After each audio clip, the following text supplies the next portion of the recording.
Hi guys, MJ the GM here. Just adding this little intro to the video. I don't normally do this, but due to having one or two folks who were going to be late, the rest of the group, including myself, started a bit of a discussion about TTRPGs and the like. So what I would ordinarily do would just be to cut it out and move straight on to the actual play itself, but due to a number of factors, one, the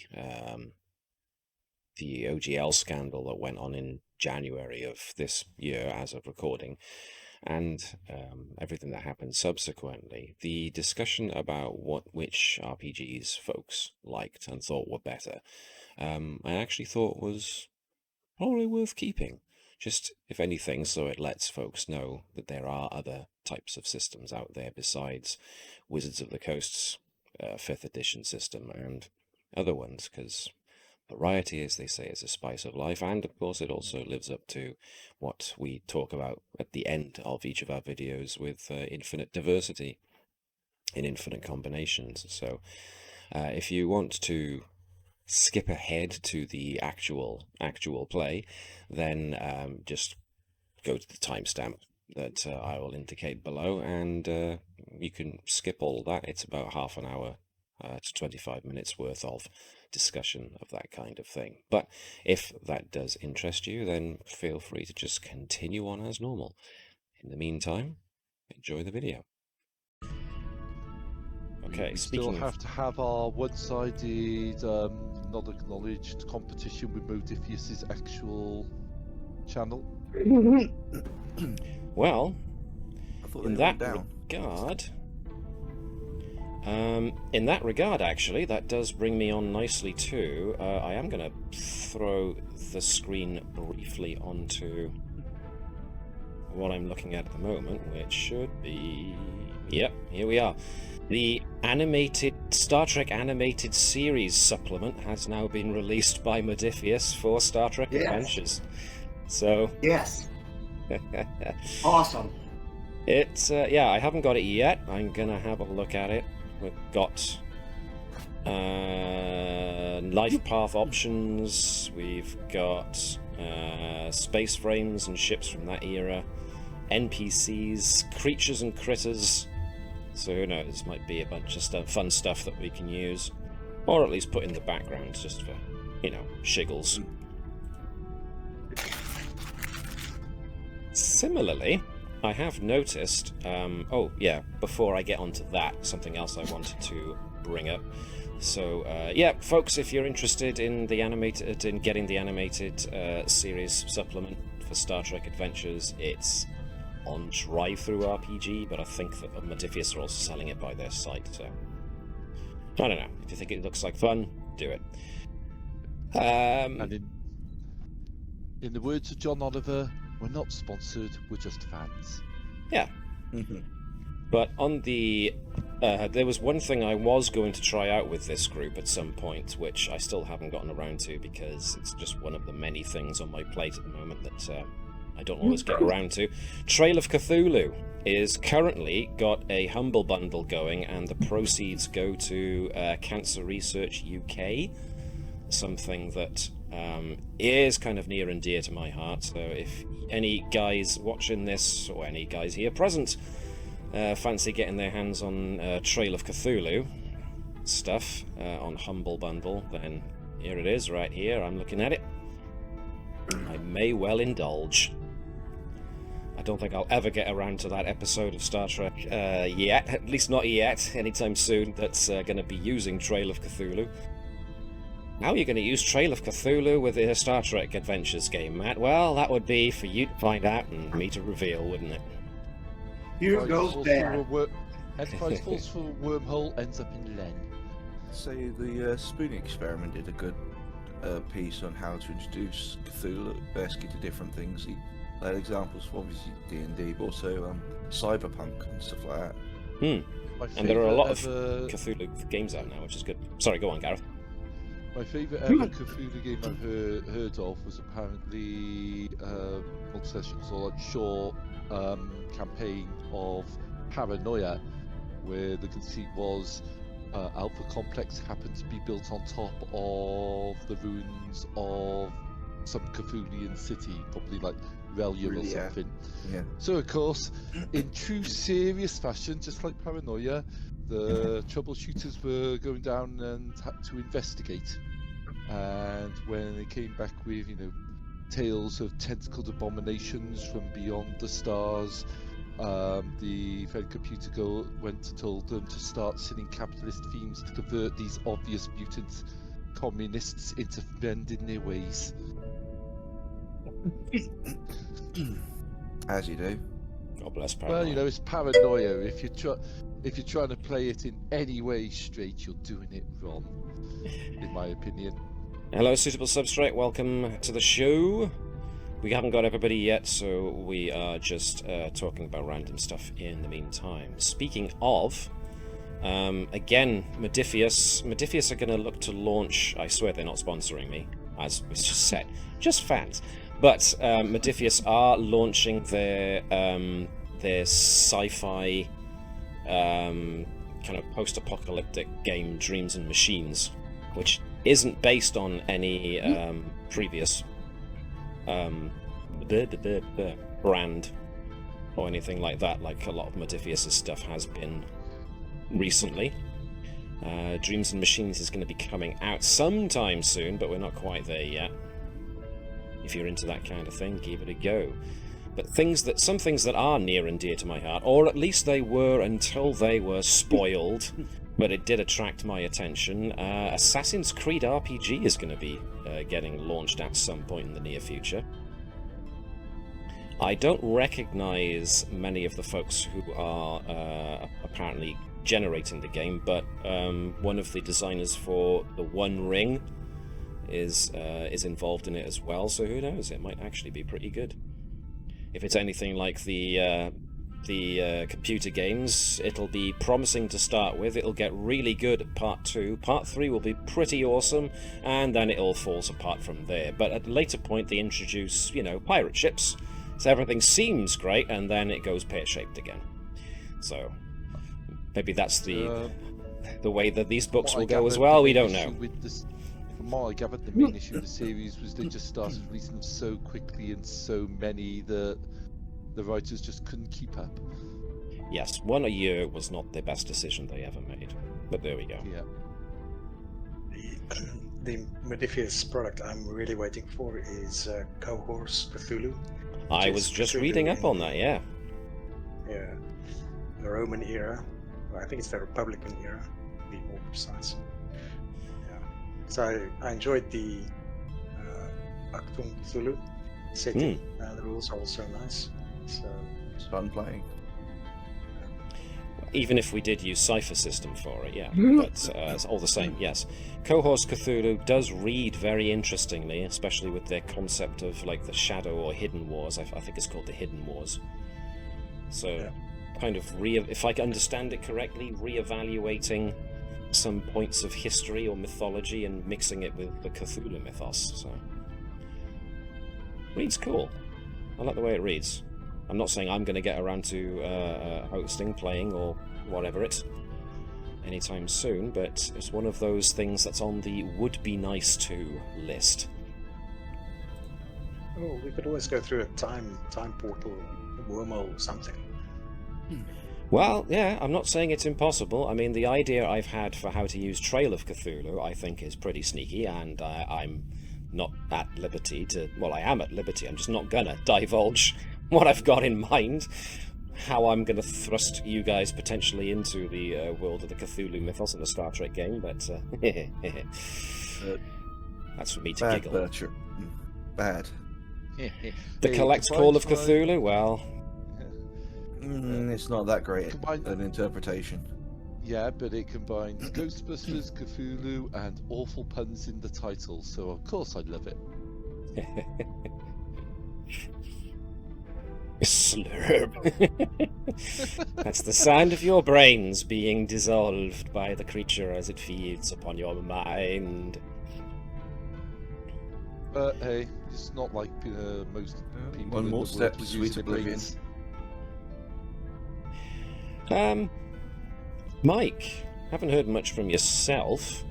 Any games that you think you'd fancy trying in the future? You don't necessarily have to be ones that, or they could be ones that you've already tried and you think are good or worth having a look at. There must be 5,000 I've wanted to play or try over the years. Jan couldn't possibly understand how you feel. Only 5,000? I always wanted to try Changing the Dreaming. I never got to play that. I played The Lost. Yeah, that's a good point. Changing the Dreaming, yes. I want to try Numenera, just because there's so many different options. Numenera does come highly recommended because it eventually became what was Sci-fi, wasn't it? Or am I remembering that wrong? Right. Right. So, with regards to Cypher and sort of Changeling the Dreaming, Monte Cook Games have got a white book, which is sort of a supplement with setting for Cypher called We Are All Mad Here, which is a fairy tale sort of supplement for Cypher. Ooh, check it out. Well, we know what Jan's next game that he's going to be running for us at Cypher is going to be. There's a couple of systems I wouldn't mind playing or running when I have the ability to do it a lot better than my last attempt, which is either Dark Heresy or Spycraft. Cool. I was looking into spying actually, so yeah.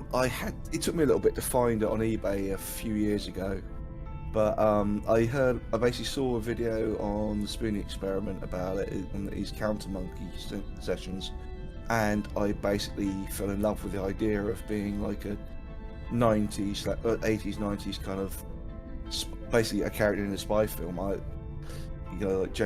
James Bond kind of corniness, or you sort of go to like a Mission Impossible kind of thing.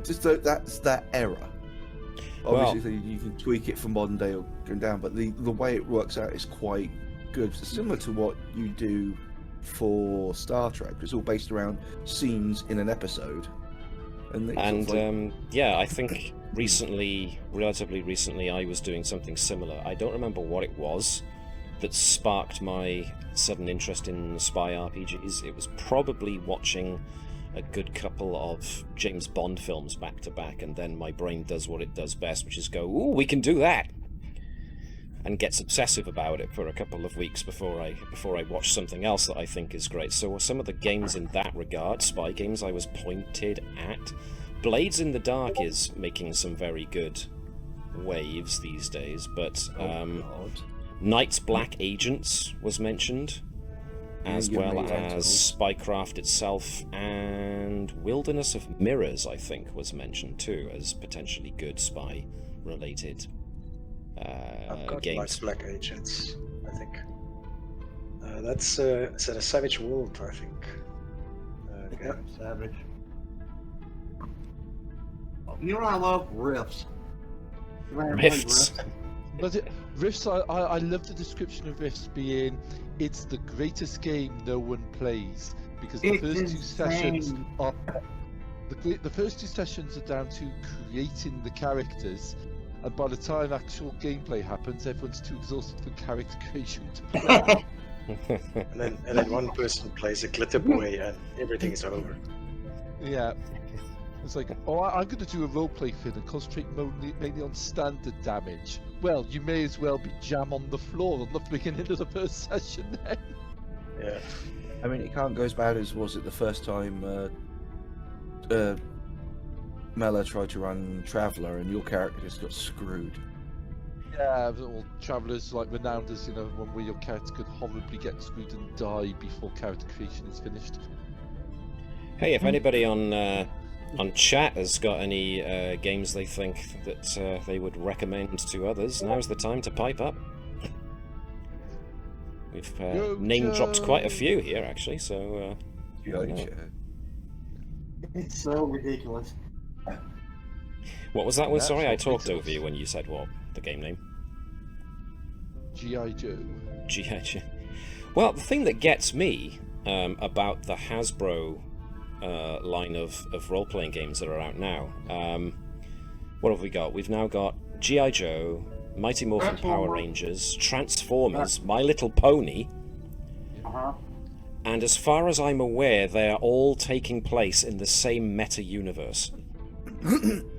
It uses the same rule system. Like in our Joe game, Exactly. we get crossover from our Transformers game sometimes. Now, Here's a that question, makes Mike, sense. in your G.I. Joe game, did you have Sergeant Slaughter as he's canon in the G.I. Joe cartoons, and therefore by logical extension start bringing some of the more unsensible wrestlers in? He has not appeared yet. Right now, they are encountering Dalto, and they're trying to boost Dalto. They're trying to boost Dalto's self-esteem because apparently he has low self-esteem. Well, you know, when you're compared to the likes of Shipwreck and Quick Kick. I know. Wow, the niche comedy that is going on here. For those of you guys who don't understand what we're talking about here, this is really funny stuff. You are the trust lucky me. few. Of course, when would I ever make a pun or a joke that isn't niche and is awful? My jokes are always gold. You know what? I need to put Sergeant Slaughter in the game. As long as you don't Cheers. do what they did when they brought G.I. Joe over to Britain and renamed it Action Force and then called him Sergeant Slammer. Oh, I Did they remember really? They did. And it was Yeah. awful. We run it as Joe being an international operation. We don't run it as just, it's United States only. So we kind of don't look at like, oh, it's a real American hero. It's an international task force. Yeah, I'm pretty sure over here it was a case of, oh look, more Americans with guns and tanks. You want to be like them, right? Buy these toys. Yes. And then if the parents got all up in arms about it, they could say, well, it's the Americans' fault. Most things are. I'll own up to that. The 80s were an interesting time. Let's just put it that way and leave it at that. But The music was fantastic. well, yeah. But you go to a 1980s gig, you don't see anything because there's too much hair in the way.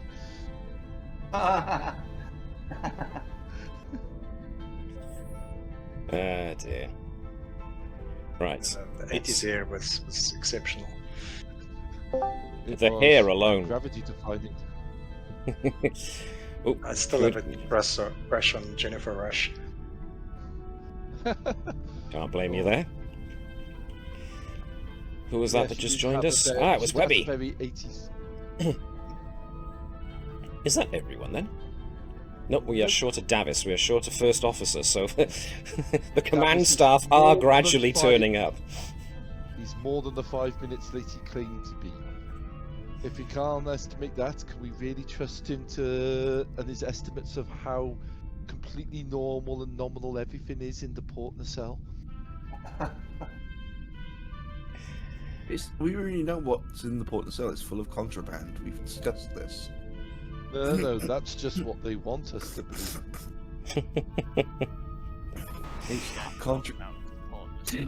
It's contraband jumping through realities. It's how he duplicates his winnings. Okay. He literally got his...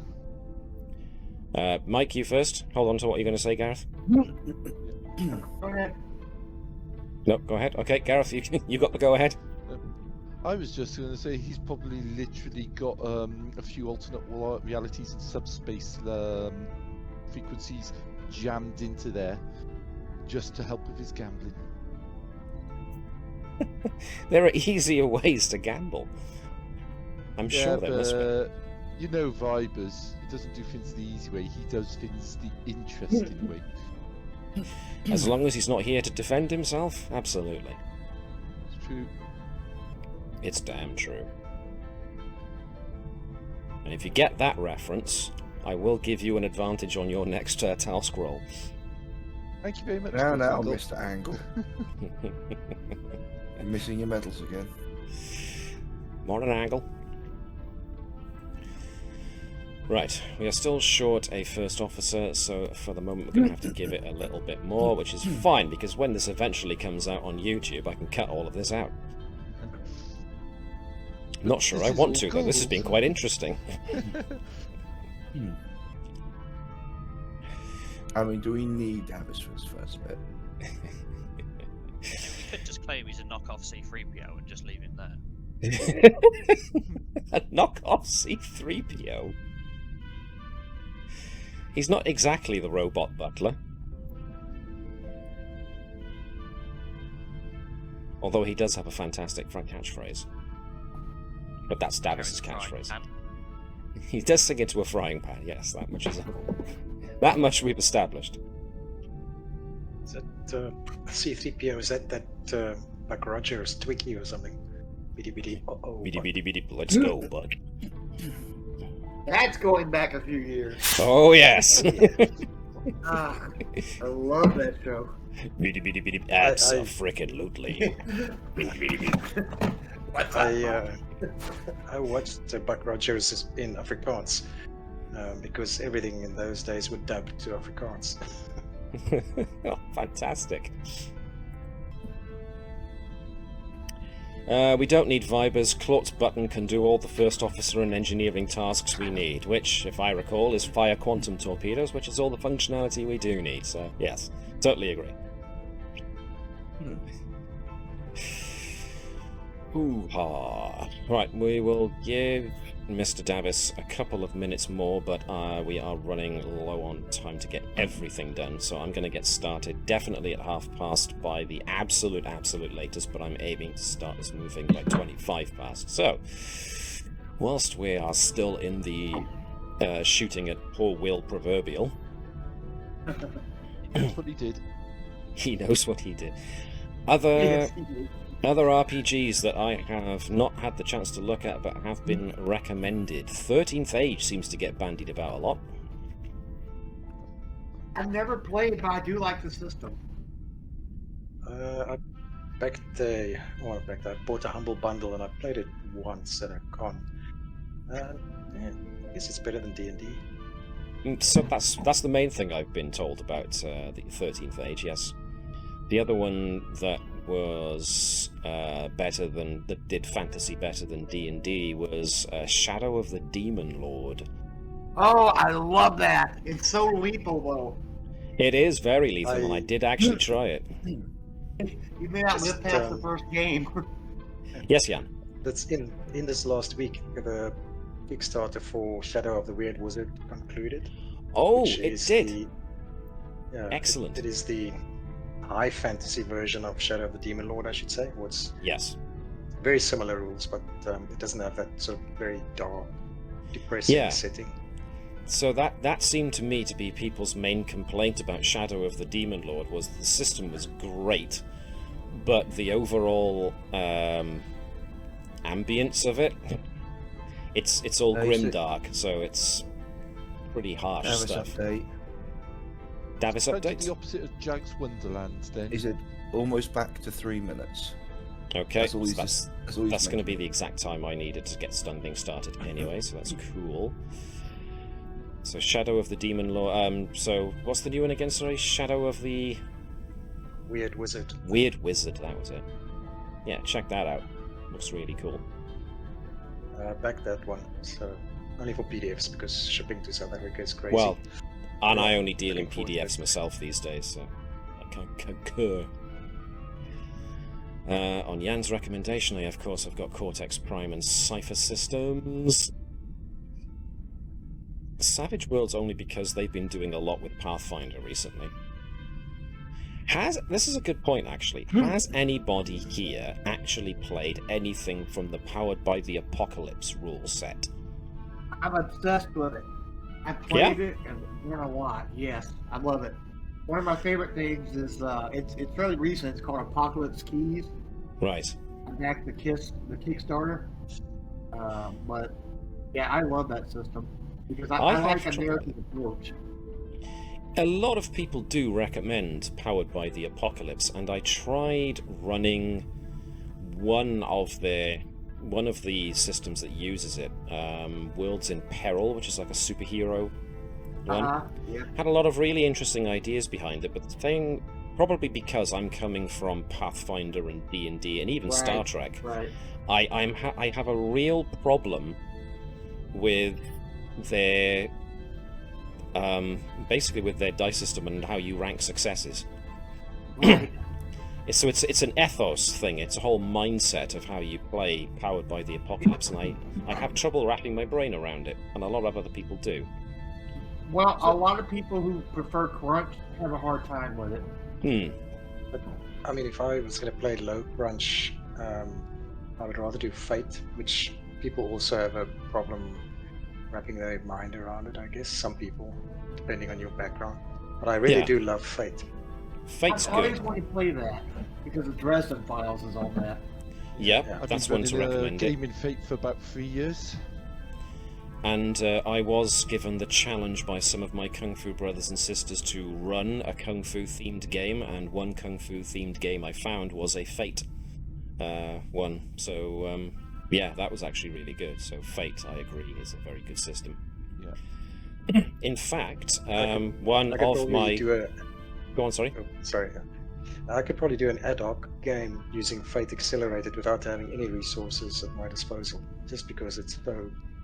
Once you grasp the principles, especially the accelerated rules, you can just run a game, no matter, no problem. Well, one of my Kung Fu sisters actually does play a Star Trek game, but it's all in Fate. So there we are, brings it right back around. Oh. So yeah, there we are. Sins is great. You play a zombie-like badass. Yeah, Exalted. I've heard things about. If you want to play an ultra powerful superhero type creature, Exalted. You know what? I was running a game about 20 years ago for Exalted, and I had spent all this time making these super smart, badass dinosaurs as adversaries. I had failed to realize how powerful the characters are. In the first encounter, they just wipe them clean. Just wipe them like they were nothing. I got so upset, I said, okay, the world of Exalted flies into the sun, the game's over, and never ran it again. Oh dear. See, That was you very players funny. ruin everything. Yes. Well, I learned some lessons from that. You know, that the game is the player's game, it's not the DM's game. You know, you should Lies. enjoy it. Lies, get out The now. Fate game I ran yesterday had an excellent example of that. It didn't go at all the way I wrote it. Oh, They never Well. do. here Yeah. comes Davis, so we're on time to start. Hello. Hello! Sorry, my 20-minute trip home took an hour. Yikes. Not Not really a supposed to do 20-minute that. trip then. They lied. Time dilation. Cool. We're all here now, so that's what matters. Excellent. So we can get started. I am going to pretty much start this off fairly swiftly, though. Shaun is recommending Firefly, the RPG, and Magi Oh, Knights. yes. Oh, yes. Oh, Firefly was good. Yes. I Especially love when it. it had the original name of Serenity, Yes. because they didn't quite have the copyright. Yeah. I am unfortunately one of those sinful souls who never watched Firefly and don't intend to. So I have committed one of There's the a cardinal song sci-fi about that. sins. Don't worry, you're alright. I said I've watched it and I still don't want to watch it again. But I think it's mainly because I'm now uncomfortable with watching anything made by Joss Whedon. So, yeah. yeah. Yeah. So I just was never a fan of Joss Whedon in the first place. So. And there's that other thing, yeah. So, anyways, we now have everybody. So now that we've shot Will proverbial, I'm gonna poor old Will. I'm gonna turn off Knows what he did. He knows. He knows what he did. I'm gonna quickly throw us over to our intro video, and then we will get started properly. So we will see you in about a minute, a couple of seconds worth of time, and we'll get right into the second part of our episode. See you in a couple of seconds, folks.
Hello and welcome, folks, to the further adventures of the USS Navis. I am MJ, the GM, also known as Matt, and with me, as usual, are the entire crew of the USS Navis. Thanks for joining us, guys.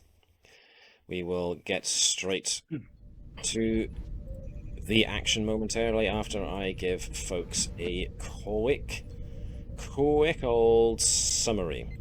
So, now that we're all together, let's have a quick recap of where we are. The Navis has just been given a mission to investigate the Candidate 3 system. This was implored in no small way by the head of the civilian science team aboard Starbase 364, otherwise known as the Narendra Station. Dr. Taliaferro really wanted the crew of the Navis's help and backing in trying to encourage the heads of Narendra Station, Admiral April Hebert and General Kargan, to send someone to the Candidate 3 system to investigate the strange anomalies in that system. The only trouble is, it's one of the planetary systems that lies closest to the border with the Romulans, which was why they were a bit hesitant, especially with the increasing hostilities against the Dominion at the moment. But when the presentation was given about why they think it's worth investigating the Candidate 3 system, the long-range probes that were currently stationed in the Candidate 3 system picked up the appearance of a Romulan warbird, which then proceeded to disable said long-range probes. So it was agreed that this has gone beyond a simple science mission now, and it's gone to pretty much stopping the Romulans getting hold of whatever might be there that's captured their interest. Or maybe they're there because they think that there's something, if the Federation are interested, then maybe there's something that would interest them too. So the Navis has made speed towards the Candidate 3 system, but not alone. You are going with the Klingon ship, the Mapui, and its crew, captained by Captain Akul. So you do have friends inbound with you. So, before we get cracking with that specific side of things, the last thing that you did was your science officer, Lieutenant Orai, collated all the data that Dr. Taliaferro had on the Candidate 3 system. And one of the final conclusions he was able to come to, with a bit of help from those who assisted, was that the system being densely packed with pockets of electromagnetic and gravimetric eddies, similar to the others of the ones that permeate the Shackleton Expanse, didn't have any apparent source. So the data suggested that potentially the eddies in the system exhibit properties similar to that of gases vented from a massive machine. So where that machine might be and how it's generating these byproducts were indeterminate given the data available. But that's kind of the mystery that you think you are flying into. So, before we get started, have I missed anything? Does anybody have any questions or need reminding of anything, or think I need reminding of anything from last time? There's one thing I'd like to do. Yep, sure. So, all these nice rumours that are going around about the Navis is, I'd like to request, for part of my reputation with Hebert, to have our good friend, the captain, go for mandatory blood screening, just in case he is actually not who he claims to be. And the second one is then if he turns out to be human, then file a formal complaint. So we're talking about Captain Leon Blackford? Maybe, okay. Definitely Blackford, or are you talking about somebody else? Yes. We can't possibly comment. But you two kind of need to tell me, because I need to know what to do, you know. Are we talking about Captain Nesbitt? I mean, he hasn't done anything, poor guy. He's being accused of the stuff he old wasn't rule. even present for. If you don't tell the GM what you want, nothing will happen. But there's also, of course, Captain Corbett, who's the other. He's in charge of the Galaxy-class ship Venture, so those are the... Yeah, but three. Corbett's Corbett's isn't nice. the one that the rumours are heading back towards. No, exactly right. These rumours about the Navis and its crew do seem to be originating from one source, yes. So when you get back, or now, and transmit back, filing an official report kind of thing, yeah? No, it's doing it en route because I'm En route. Yeah, so filing it now as a. I'd like him to be mandatory blood screen in case he is a changeling, and then secondly, if he does turn to be human, is file a formal complaint for rumours and slander. Okay. Because it is unbecoming of a Starfleet officer to slander other captains, especially in times of hostility or potential Alright then. hostility. Righty-ho. He wants to play Okie-dokie. the game, I'll play the game. Alright then. Anybody else? That's the captain who shall not be named with a Vulcan first officer, right? That's the one. Fake Romulan. The fake Romulan, yes. Remember, we like the Romulans, we don't like the fake Romulans. Okay. Anything It's else? like Cybermen for me. You will be assimilated. Which they did come up with first, actually, if I recall. Gareth can help me out on that one. Was it the Cybermen that said you will be assimilated first?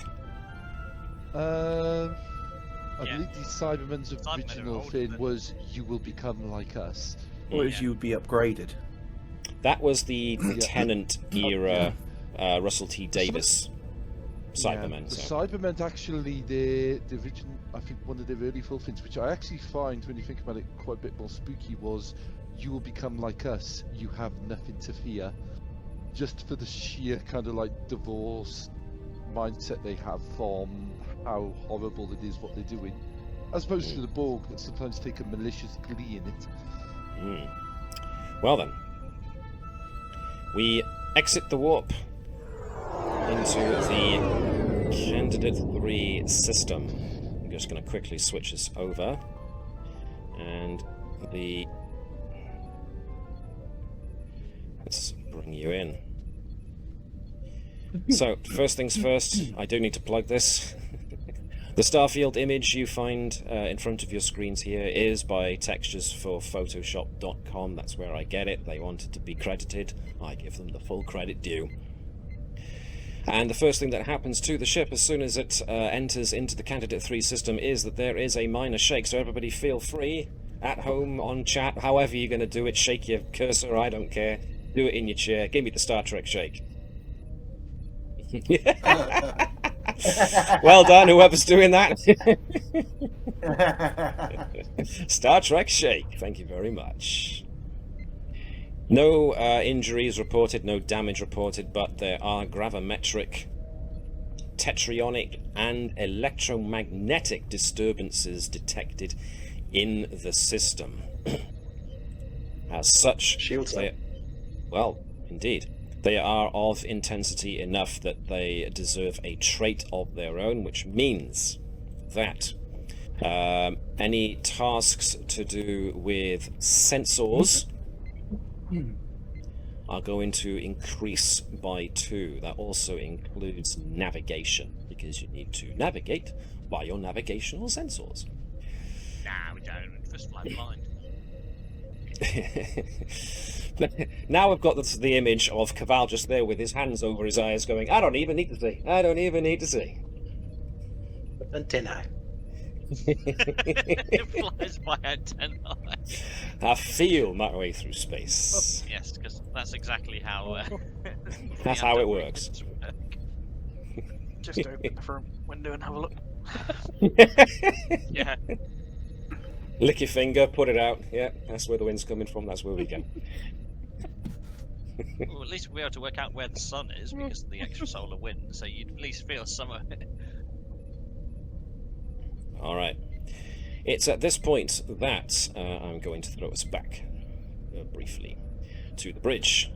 as Lieutenant Keshen indicates that Captain Akul is is opening communications with the Navis. On screen. And view screen on. Captain Akul and the backshot of his of the deck of the Mapui fills the screen as he comes on. These disturbances are causing a bit of interference for our sensors. We're not detecting any sign of the Romulans thus far. How about yourselves? Lieutenant, are you getting similar responses on sensors? Yep. Sadly, Lieutenant Ori is having similar troubles. The sheer amount of electromagnetic interference and tetrionic interference is making it very difficult to scan for cloaked ships. Yeah, what he said. We usually lure the Romulans into a trap by presenting ourselves as an easy target. Look at me, I'm a distraction. Is it worth us trying to well, we can't really triangulate 2 ships, but we could potentially try and cut out some of the interference by having the 2 ships in sync with each other? Captain, I was going to suggest that my crew and I cloak our ship and start moving along the system, scanning surreptitiously whilst cloaked for the Romulans. Like you say, present an easy target for them and see if they come for you. If we're having as much trouble scanning for cloaked ships, maybe the Romulans will have equal trouble scanning for the Mapui. I have no reason to object to that, Captain. Anyone Very well. Senior crew, any objections? Sorry, ignore that. Very well, I suggest you proceed on course for the larger planet that seems to be the cause of all of this interest. The Mapui will hang back and start looking for our Romulan friends. Mapui out. Captain, can I suggest we send out some probes to aid in navigation perhaps, but also to see if we can map the... I don't know... That was the Mapui cloaking, by the way. Okay. To see if we can maybe map the interference to see if it's stronger in certain regions or not. Or, Sounds there's some kind of... smart. Oh, good grief.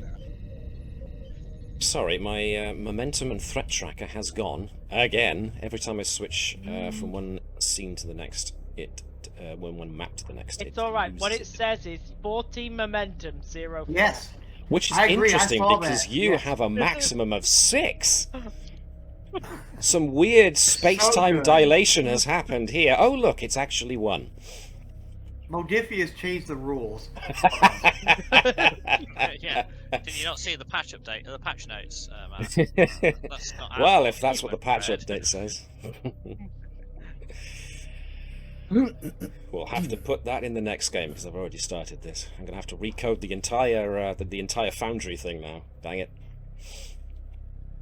So let's see. You now command threat, I command momentum. Gotcha.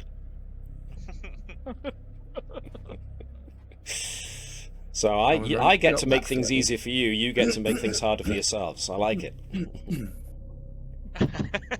Yes, that's exactly how it works. That's exactly how it works. Oh, we could just challenge. We just threaten the GM. We just use threat points to the GM. It's like, you will make this easier. We know where you live, Matt. It'd be a shame if someone broke in and stole your potato over computer. Not wrong. My petite is actually a potato. You can have a look down here. World's biggest potato. Anyway, slightly off topic. There was a topic. Probes launched. So yes, we don't require any tasks to launch the probes, but you will require a task to have a scan, and it'd be a good excuse to get some momentum back in your pool if you can get it. So by all means, Lieutenant Ori is on sensors, but he could always do with some help to generate some extra momentum. Commanding officers can, of course, also assist this by issuing orders and therefore using their command discipline to help the task and generate some extra momentum. So if folks want to give me some checks, I mean, for Ori, it's going to be control and science using sensors, which means the ship can help, which gives Gareth an excuse to be the ship once more. So the Navis, with its advanced shields as well as increased power, so look at all those numbers. Whew. The Navis can give sensors and science, I suppose, since that's what the kind of thing we're scanning for, is to determine, if what I understood from Jan, we're looking for where these anomalies are coming from, if they are concentrated in a particular area. The Navis seems to be having a tough time of it, which makes sense. This is usually be something like a difficulty 1, but because of the interference, it's now become difficulty 3. So can I use a focus? It's okay to use a focus. I would say maybe computers. Computers is fine. Okay. And anybody else want to join in? First things first, let's see if you get any help from anybody else. Anybody else want to join in to try and increase Ori's chances at getting a number of successes? Could I join in, sorry, with maybe reason and con and astronavigation to plot some courses for the probes to put them in ideal locations? Makes sense to me, that's fine. Sensors. Okay, so that's been 1 from the ship, 1 from Thazanan. It'll be 2 from Ori, so we've got space for 1 more assistance from somebody. Who's it going to be? The captain. Military tactics, picking out the best spot for where something could be lying in ambush based off the system readings. Yeah, I was considering actually throwing in on this one. Okay, cool. There we go then. Did you say the complication range was 2 or 1? The complication range is the same as it was before, but now you've mentioned Okay. it. Okay. No, I'll leave the I will leave the complication range as is, because the difficulty has been upped instead due to the astrological phenomena. Is it astrological or astronomical phenomena? Nomical. Yeah, Nomical. Thank you. No, it's astrological phenomenon. Well, astrological would be like your zodiac sign, right? Well, that's why I get confused. So words, brain. The difference between astronomers and astrologers. But there we are. 1 success. What do you want from me? Presence and command. Yep, that'll do fine. Battlefield tactics as a phone Yep, line.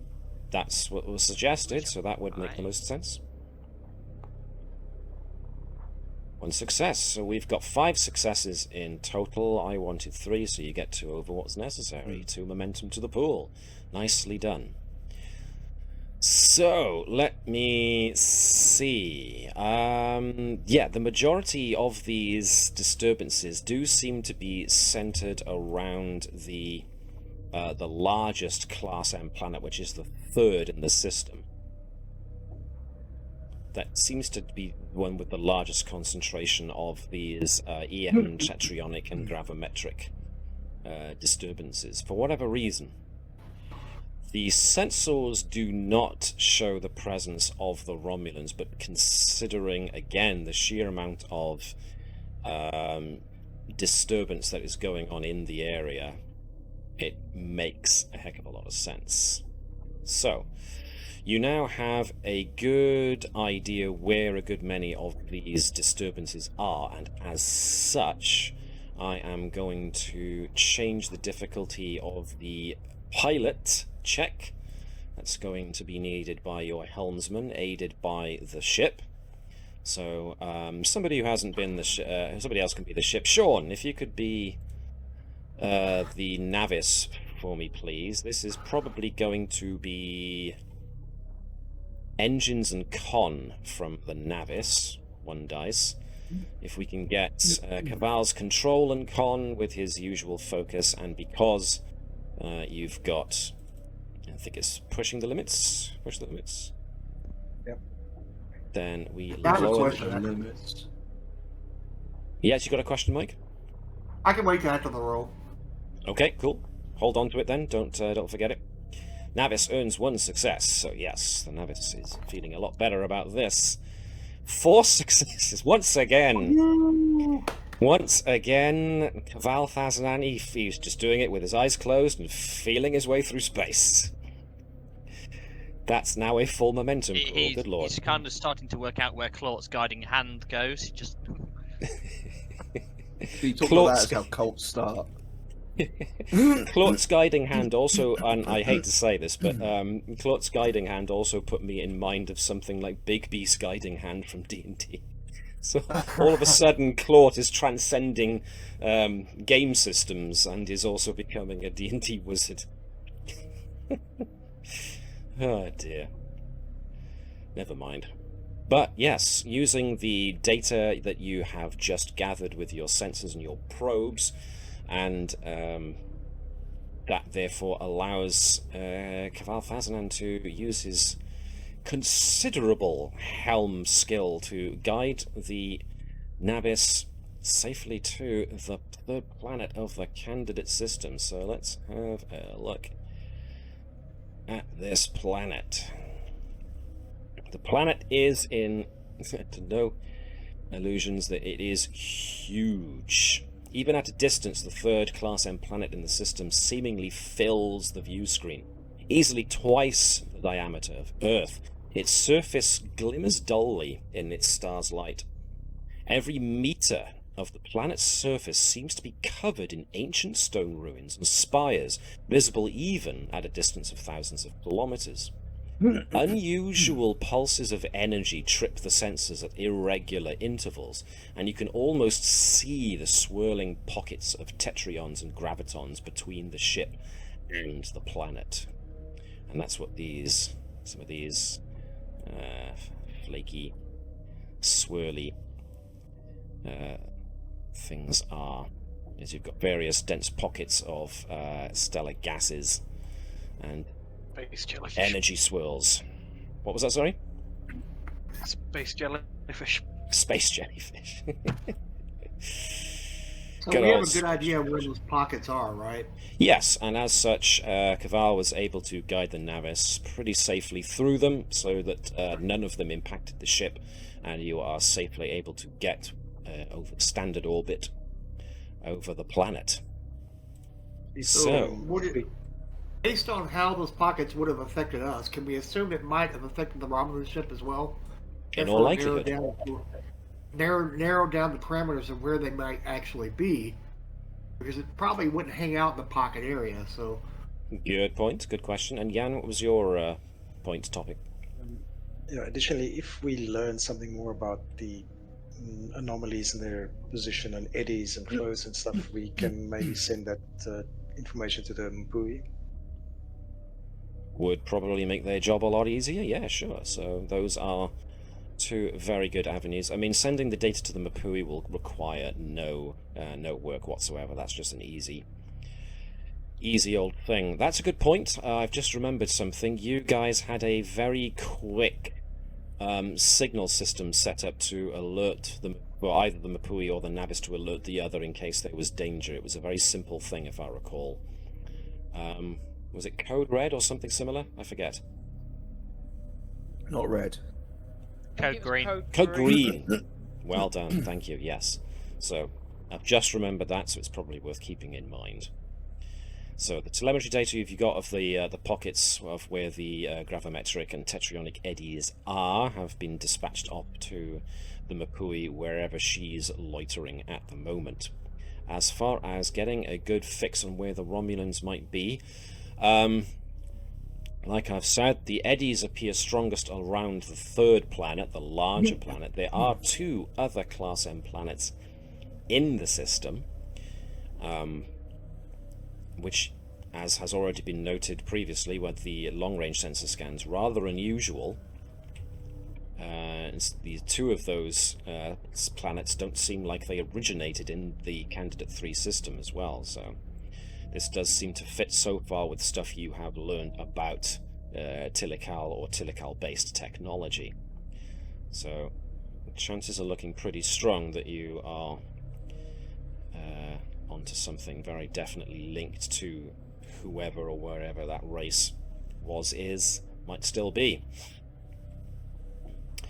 So, now what would you like to do? Oh, sorry, yes, Mike's question. So there are safe pockets around that if the Romulans were cautious, they could have picked their way around, so they could also find themselves somewhere in orbit of the third planet. There are safer places further out in the system, so they could be loitering out there where the eddies are smaller and less densely packed. So if the Romulans wanted to remain undetected, then chances are they would probably be a bit further away from the third planet in order to try and not fall prey to the very same eddies that you have navigated through. Still no direct sign of them at the moment, however. Do we understand their cloaking technology by this point, or...? Only rumors. So far, the Navis crew have at least confirmed that Romulan power systems are based on... You've managed to confirm the rumor that Romulan power systems are based on microsingularities, because you went through all that. Those of you who were around at the very beginning have gone through that whole shenanigan with the Takarans and the prototype quantum torpedo. Can we scan for those? Well, they're just as hard to detect when they're cloaked as when they are not cloaked, because the Romulans are pretty shrewd. Okay. So you would be anomalies are quite hard to pick up from a distance. Something about you need to drop things in them to see them move. Now, it's generally accepted that trying to pick up cloaked ships is usually tachyons you're looking for. Right. And we did. Sorry, go on. Okay. Well, there is tachyons present. We found that. There are tetrions, EM, radiation, gravimetric disturbances. So if there are tachyons present, they're going to be hard to find. So we deployed buoys, right? Okay. That's probably. Could we arrange them? Could we arrange them in like a pattern that would perhaps be they could be alerted to tachyons if something goes through that field? You know what I'm saying? Not a bad idea. A detection net. What you can do then is, if you want to spend 2 momentum, you can create an advantage tachyon detection net. I think that sounds like a wise plan. Okay. Nice. While we're setting that up, Nova, do you have any programs you've prepared for keeping an eye out for the for any of these things you thought might be communications? So there we are. There's the advantage. Let's take 2 momentum away. In what way? The last time we encountered Tilical Tech, you were concerned that some of the interference we were picking up was actually communications. Did you manage to get any sort of pattern around that so we'd be able to notice it happening again? Right, you were using, you were gathering information on that rift that you encountered. So if you wanted to look for similar things, you do have an energy signature, like a communication wavelength with which you could scan for, yeah. Potentially.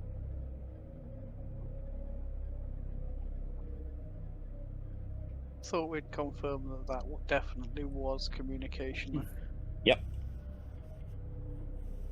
As such, because I seem to recall Nova was making sure she was taking readings. Even if it was her own brains, scans of her own brain as well. So you've got an idea of what kind of communication frequency, if it can be considered a frequency, to look out for in regards to telecal communications. Or am I misremembering stuff? I'm going to go with you know. We definitely recorded it. Yeah. Yeah. Yeah, we could try and scan for. I don't think it was the same message, but yeah, frequency maybe. I think it's worthwhile checking that this isn't telecal. Well, it more than likely is telecal. Alright then, so let's bring you back to the bridge. I dropped a Karagite Order of Heroism to clone the advantage as well. Oh, cool. Give me a sec. I have just realised I've lost the bridge ambience. That's better, it's back again. Craig, as soon as it wants permission, when you would suffer one of my breaches, you may either... What were you dropping the Order of Heroism again for, sorry, Shaun? That might not be the right one. I can clone advantages somewhere. Well, you've got so many of these badges now, it is very difficult to remember which. Sort through your big old list. She's got a big toolbox underneath her console where all her medals are kept. People display their medals like neatly. Nova's just in a box. No, it's in a tube. It's like a pod carrier. Everyone else has rank pins. Nova has badges all down her arm and covering her back. It's like a biker's punk jacket. Character must have demonstrated. Blah, blah, blah, blah. Once permission, when you create an advantage that reflects some strategy, you may automatically create a second identical advantage. 2 copies of an advantage to be used together for greater effect. Alright. So not only do you have a tachyon detection net, you've got a tachyon detection net that's twice as effective as it would otherwise be. Alright. I will take that into account. Let me put a ×2 on this. Or no, Oof. Alright. So, Nova's just there going, no, it's not that one. No, it's not that one. No, it's not that one. Sorting through her massive list of, massive collection of badges. Okay, cool, yeah. So, Unit Hello definitely wanders onto the bridge at this specific moment in time as well. It's odd to apply behaviors to what's just essentially a robot being piloted by a computer some way down in the science labs. But Nova could swear, with the way that Hello's tentacles are kind of moving, it would almost be like the sign of something's... It would almost be agitation in a living creature. What's that, Raggy? But so far, Hello is just, is it me you're looking for? Get out. No, that was good, actually. That was quite a good one. Totally threw me off the game. Hello, is it me you're looking for? Hang on a second. Let me get... Hello, Cylon in disguise. Hello, more than meets the eyes. No, Unit Keval. At least, not yet. No, Hello didn't actually say that, by the way. Let me quickly point that out. Yeah. I was going to say that was very menacing. Yeah, if he did, I'm pulling out my... very proud of it. Hello then follows it up with dun dun dun. Yeah, if he said that, I'm pretty sure that Keval and Andrews would both pull out their knives and just go for it. Get it, kill it now. No, yeah, Hello did not say that. That was just me playing along with the joke. Right. Anyway, what would you like to do now then? You currently no sign of Romulans. You are in orbit around the. Also, incidentally, an 80s song. You're quite right, Jan. Once again, proof. At the very least. So there's no sign of the Romulans. Not so far. I think the next sign will then to first of all try and work out if we can locate the remnants of the convoys. Convoys, yep, sure. You do not, unless you want to try and regain those points of momentum.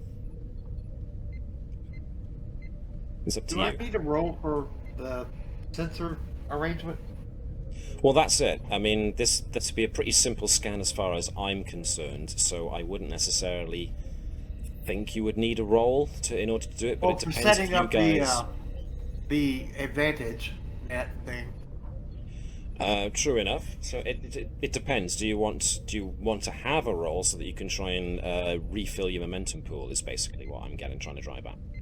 Okay, well, I would leave that to the crew. I think it's worth it. Yeah. Try and get Okay. as much momentum as we can. Try and get momentum back. So, Davis, this time you get to be the Navis. Davis, be the Navis. This is We going don't to let Navis be the Navis because there'll be a complication. Well, then you need What? somebody who's got something to Worst cancel that could complications. happen. I might have one of those, but Or do you want Alex to be the Navis instead? It's fine. It's fine. All right, we'll do Alex, it. The Navis. Davis wants to avoid the blame. No, it's too late now. You've been forced to do it. Nominated. Delegated. No, Delegated. I've Better. been voluntold. Voluntold, I like Do it. it. Do it, Na- Commander. Davis, if What you we could give rolling? me sensors and science from the Navis, pretty please, only one dice. And in the meantime, can I get Ori to give me control and science? You rolled a 1! The exact opposite of what you usually get. Yeah, You but are that's- scanning Are we for that's my probe only debris. crit for the entire Are we session. sure this is actually Davis and not someone that's broken into his house and doing a very good impression? It's a shape change. Changeling.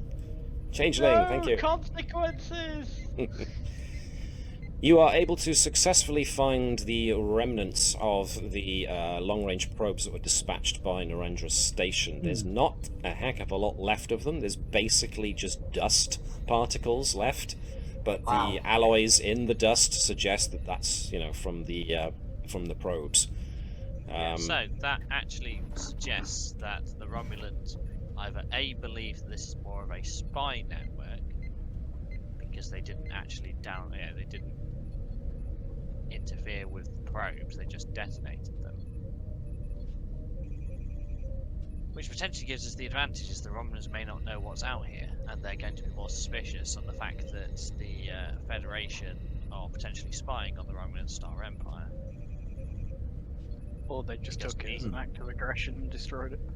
Maybe. They're never that simple, though. Running a Depends what diagnostic they're check on hiding. Unit Hello. Sorry, Shaun, I talked over you there. Then depends what they're hiding out here themselves. True. I mean, neither side is spying on each other, in this time of trust. Black Ship says what? It could be a tit for tat situation, Commander. The Captain.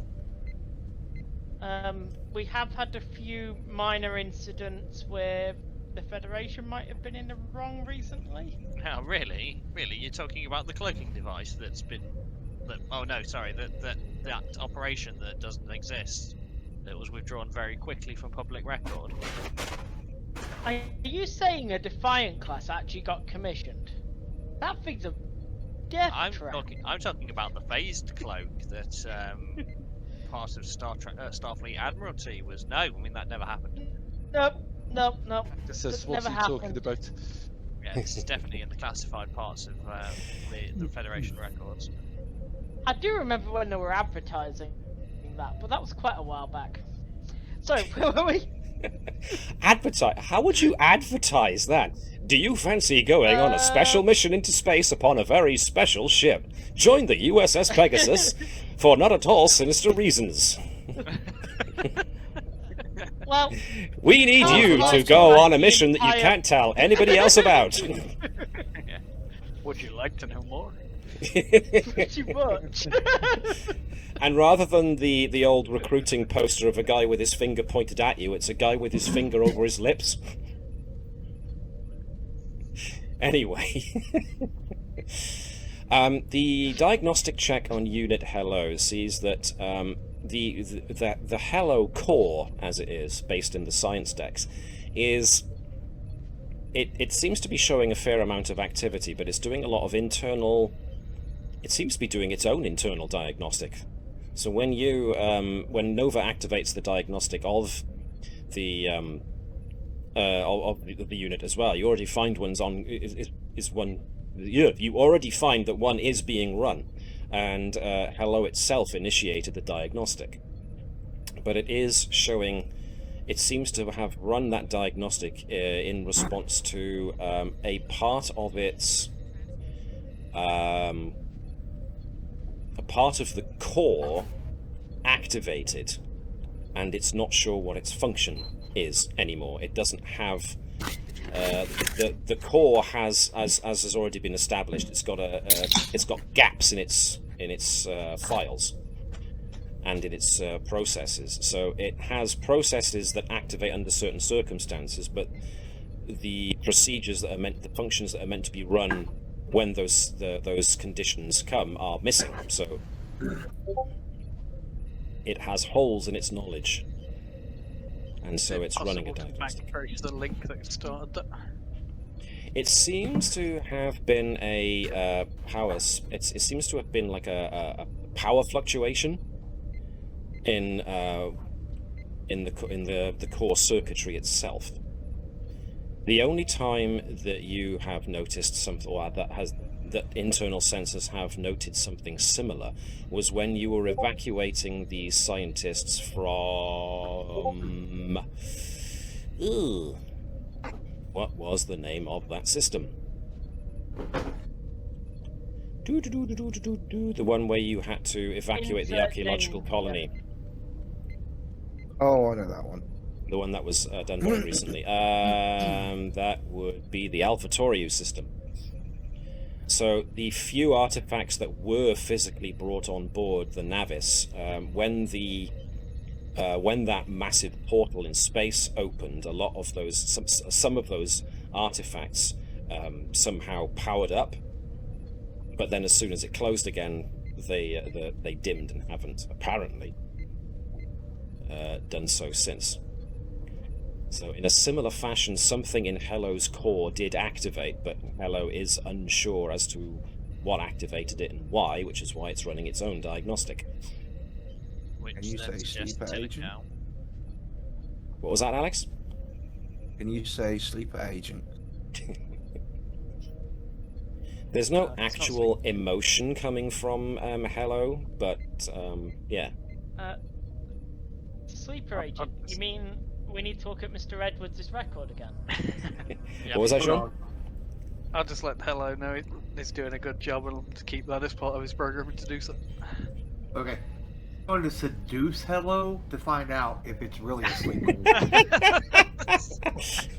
You might want to clear the bridge.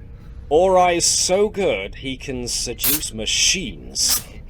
That's right. First you have to get him into a bar setting. Well, they are. This is going to be interesting. Creatures, therefore, they're either into him or not. 'Cause it's a binary problem. Greetings, Unit Ori. How may this unit be of assistance? I just wanted to say I think that you do your job really well, and I'd like to get to know you better. This unit has functions that it performs. That is all. Thank you for noticing. Oh, I noticed some hesitation there. I'm gonna get in on that. Would you like to get some coffee later? Oh God. This unit requires no coffee. Very well, I give up. Back to my station. I look around, it was a failure. Sorry, everyone. He's incorruptible. There may or may not be sidelong stares going on at Lieutenant Ori from various other positions on the bridge. Yeah, Dr. Bertram gets a message typed through from Andrews saying, Lieutenant Ori might need a psych evaluation at some point in the very near future. Like, I think that's a specious statement. Okay, in due course, you're mispronouncing the word accurate. there'll be a request sent to Captain Andrews saying that due to the increase of potential psychological issues among the crew, I'm requesting a replacement counsellor for our last one, who left under mysterious circumstances. But Nova ships it, so that's what counts. Hello, actually, the remote unit here starts working some of the controls, and from Nova's perspective, is bringing up sensor scans of the planet. Unit Nova. This unit would like you to know that this unit is apparently receiving energy readings from the planet's surface. It is at this present moment uncertain why it is reading these emissions. Can you pinpoint them? Oh, wait a minute. Processing. Stand by. Wasn't the initial core, at least the primary core that for Hello taking from a particular system that was sending out and receiving signals to start blowing up stuff when it went into self-destruct? It started blowing up the system. Oh no, it's more that if its core processor was from that, surely it'd be attuned to receiving signals from like-minded technology. That's the small thinking, that kind of leap. So it'd be more sensitive if it's broadcasting. Entirely probable.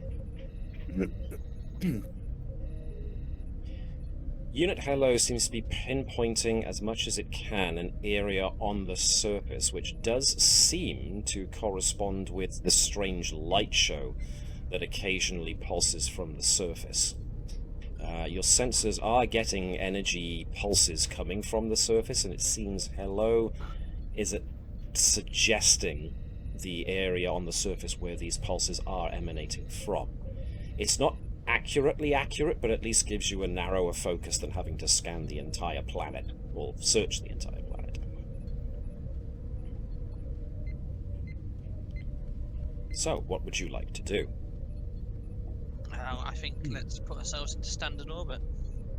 Not directly over it in case the Romulans are there, but near enough that we can subtly make observations and scans of that particular area. Okay, cool. So, there appear to be a great many ruins on the surface. Hello? Hello? Everybody okay? Oh, crap. Yep. Everything alright, Mike? Oh, boy. No? Oh, boy. What? What's up? Mike, we've got us all concerned here. Is everything okay? I think things aren't okay. I think he can't hear us. Mike, if you can hear us. Get- Somebody type a message, I'll type it now. Can you hear us? Mike! Come in the mic! Hello? I mean, this might be in poor taste, but that means it's a mic drop. Get out. There's the airlock. Feel free to walk through it at any point. Hello? Hello! Hello. Greetings, and welcome to the Tavern at the Rising Sun. Hello, Mike. Hi, sorry, I had pushed a button on my monitor and things went sideways. Oh, okay. You had us worried there for a minute. Yep, sorry. That's all right. As long as you're okay, that's what matters. Yep. All right. So, yeah, sensor scans aren't being that detailed because of the interference that is being suffered, but there are a great many ruins on the surface, and this area doesn't appear any less so. There are, however, some larger buildings in this specific area, function unknown, but it does seem to be perhaps some kind of capital of some kind, because it does seem to contain a greater concentration of larger scale buildings.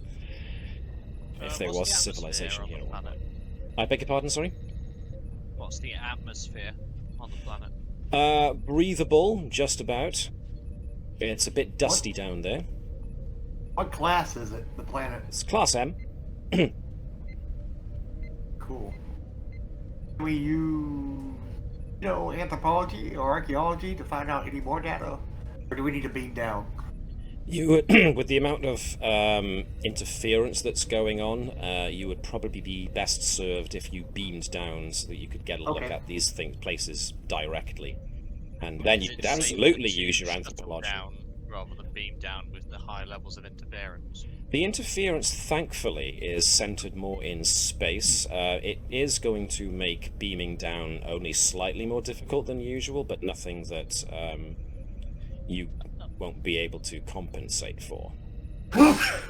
Bless you. Captain, Thank you. with the Romulan situation in the system, I would recommend we send them down in a runabout if possible. You would or you wouldn't? I would, because it means that we can do the runabout's warp capable. It can join us the next system over, and we can land there if need be. Good point. Good point. Alright, give me a moment then. I'm okay with that.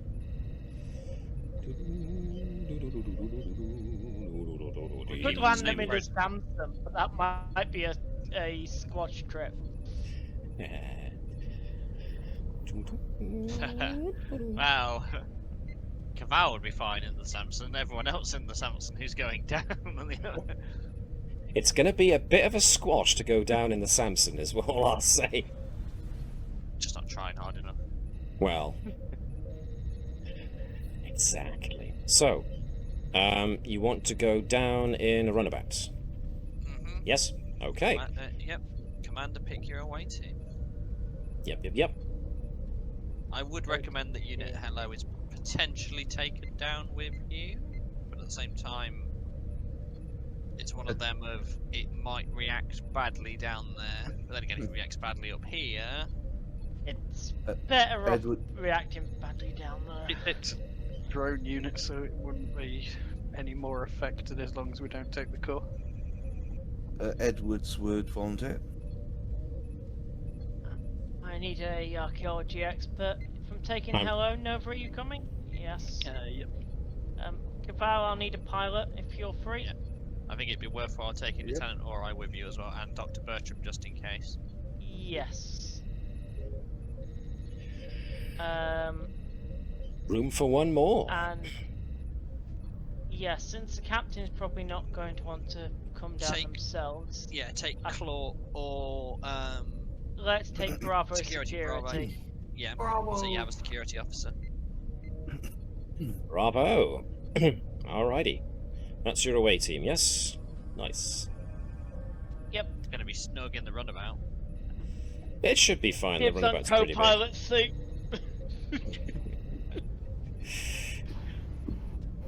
Okay, cool. So, commander rank now. I can sit in the front. Well, yeah, exactly. You get the seat with the view. You get to choose the radio channel. You just hear Radio Gaga over and over again. Vipers would never do that, surely. Would he? What do you mean you don't want to listen to the equivalent of Trill K-pop for the whole trip down? No, I was thinking that he's actually got sort of like the ancient Orion song of "The Captain Will Never Find Me" contraband. That's why he wants Commander down, so she can search through everything. Right, while he's gone. Lieutenant Stevens, activate the Andrews protocol, please. Big Hoover that goes around just pulling stuff out of all kind of nooks and crannies. The contraband Hoover. Doesn't pull out anything else except things that are not meant to be there. And I'm going to stop that tangent before I go any further because I was about to say something very wrong, but I'm going to hold back. Okay.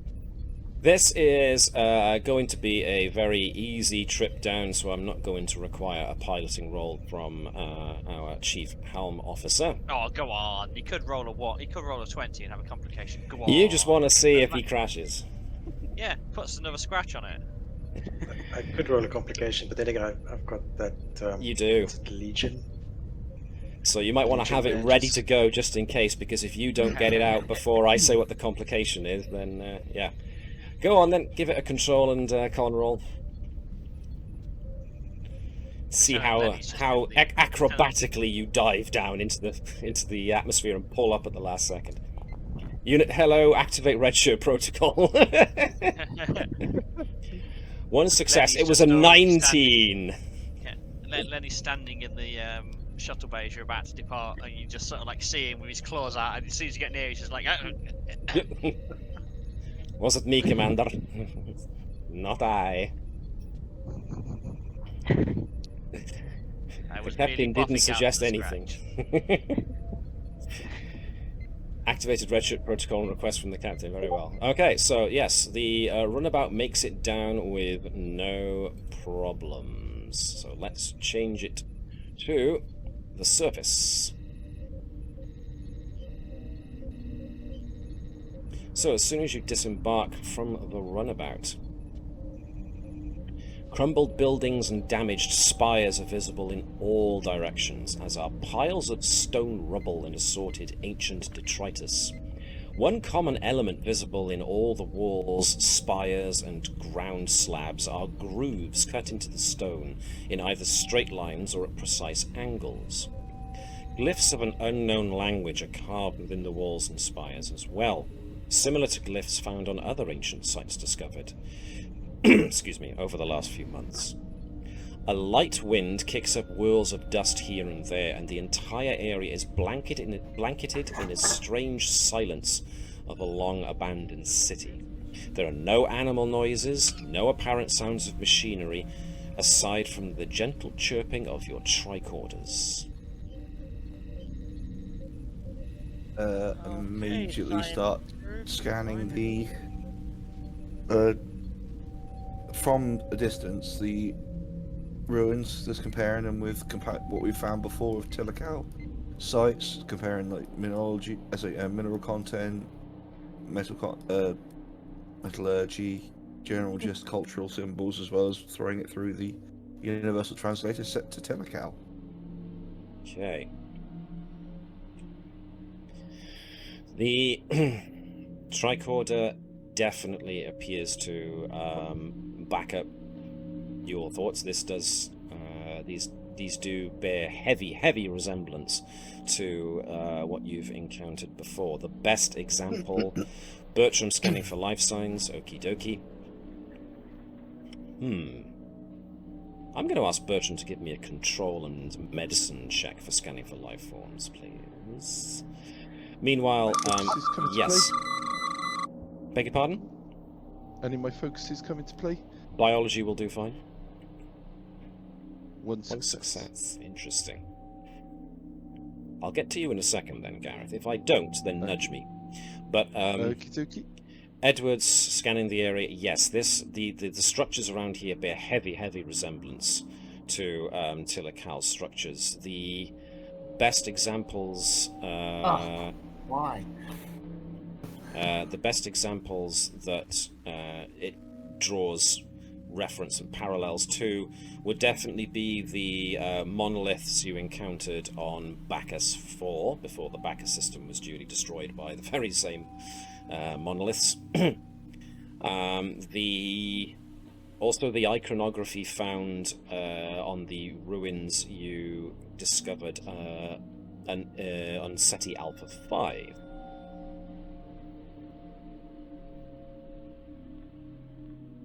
Those would be the closest matches that you've got so far. Bertram for a moment gets a reading of life signs.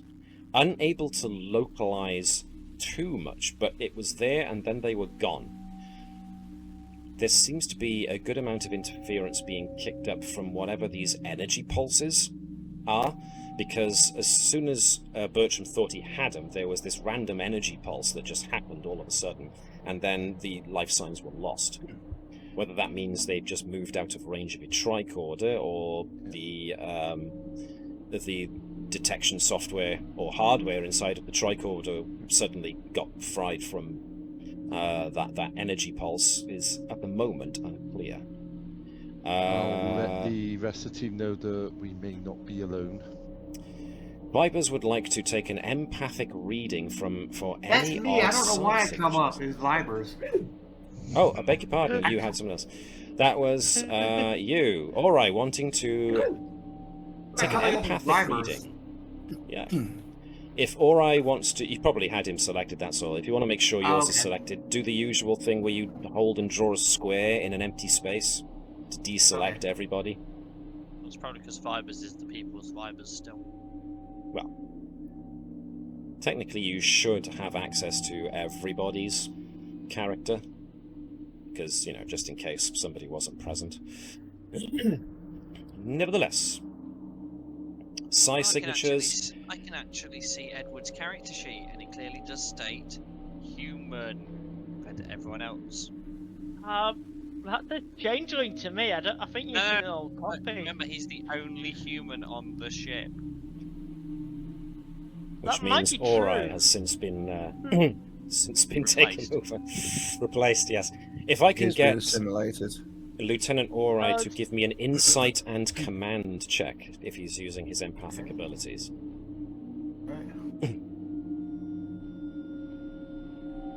Is it a challenge or a task? It's a task, please. I'm not telling you the task. Okay. I'm not telling you the difficulty number. I'll keep that to myself. And there's no focus? I guess You don't not. really have a focus, no, so just leave it as is. Where dice is 1 or 2? 2 dice, please. Okay, thank you. 14, Got 18. it. Okay, 1 success. In a similar fashion to what happened with Bertram's scan for life readings, there's the briefest brush of a presence. And for a moment it feels like a very powerful presence, but then the that random energy pulse happens, and then, you know, Bertram goes, "Oh, I've just lost those, you know, we may not be alone, just to let you know. They were life signs and I've lost them." At which point, Ori brings his attention back to the here and now and realizes that mental presence that he just felt, he can't feel again. I would let them know what I felt. Okay. I felt the presence. Trill, Betazoids, Delton, Moss, and human. Like it. Right. So. Human. Human.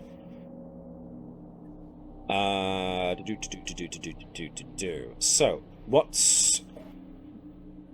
upon being confirmed that there are life signs, Bravo's going to spread out a bit and get the lay of the land. Also, what you guys may have noticed... In fact, I am going to ask for... let me see. Anybody who wants to, especially those with keen eyes, insight and science, please. Ooh, I want to. I don't think folks have adequate focuses for it, but I will let Edwards have easier. Must be on good behaviour. Can't focus. Well, Vibers at this present moment is probably focusing on keeping everybody spaced out, just like his chief security officer has just suggested. Bertram is eagle-eyed, and Ori notices it as well, as does definitely Edwards. Unit Hello is very much drawn to what I'm about to reveal, which is... the grooves cut into the walls of the structures around you do flare to muted life with a pulse of like blue energy. And those who got pretty much most of you who succeeded got 2 or more successes. So what you notice is that when you notice the blue illumination, let's say, along these grooves and the various places, when they do flash to life, they seem to pulse in a direction. Oh, is this a bit like when it had that weird... Oh, sorry. Go on. I remember last time when a group got summoned to an area, it had a wall full of hieroglyphs, but there was one sort of area, a specific one that was to be touched, to be opened. It had a blue field, I remember that specifically. Yes. But in this case, those grooves cut into that monolith that you're remembering. These buildings, some of these buildings that are still mostly intact, have those similar kind of grooves. But these pulses of energy seem to go off in a specific direction that look to be off kind of into the center of what's left of this city. That kind of direction. Anybody who wants to can now, if you're those who want to investigate the grooves in the structures, can give me a reason and science task with a difficulty of 2. So rather than you all give me individual ones, nominate who's doing it, and then there are those who can help. I'd like to put myself forward for where is it? Xenoarchaeology is the focus. Mm-hmm. Anyone else? Rebuttal? Well, I can help. I have xenoanthropology. No, I meant for lead. I was offering to lead them. Unless I know. I'm saying I can help. I can assist. You can help, but Edwards is offering to lead, to be the role lead, so he'd be rolling 2 rather than 1. So as long as there aren't any rebuttals to that, everyone happy with Edwards to lead this particular role? Yep. Cool. I rebuttal from the ship, just like, So Edwards has 1, and anybody who wants to help, you can have at least 3 more helpers, and we've got 3 by there: Keval, Nova, and Hello. Yeah, using telecal familiarity, and I said trying to see if I can work out if this is the same kind of language or if it's a variation on the a different dialect. That's the word I was thinking. Right. I'm just there for security purposes. Right, so Jan, you just said what? Sorry, for security purposes? I'm just there for security purposes. I'm not trying to science this. Okay, and Shaun, what was it you said? I promise. Nova and Hello are just taking that as an invite and following it. Okay, so you're not actually doing anything to do with what they are. Okay, you're just following along. So, Commander Vibers, you currently have your security officer and the chief helm officer spacing themselves out, keeping an eye. Nova and Hello are kind of wandering Bravo off. would advise that it's not wise to split the party up and order Nova and Hello back until the area's been fully checked.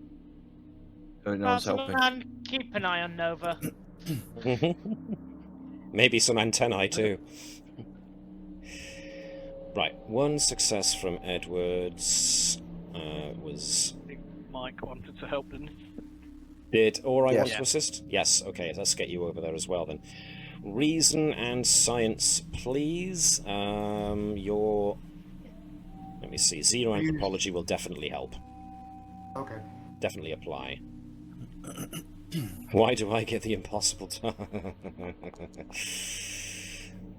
only 1, so I'll take the 4, which was the 2 successes, so you get 3 successes overall, which means you succeed. Nice. Okay.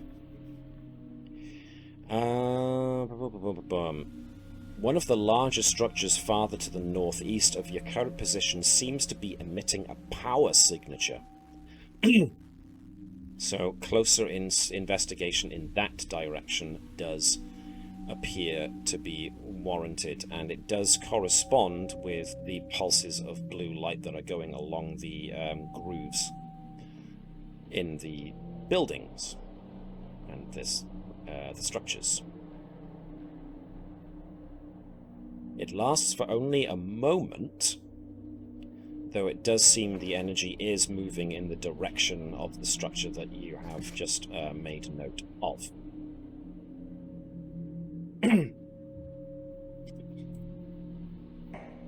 Unit Nova.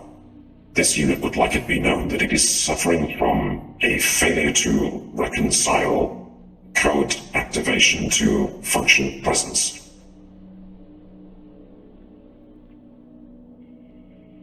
Is it a code that you recognize? This unit is uncertain. There is the presence of activation subroutines in this unit's code. However, those subroutines do not contain any usable code strings.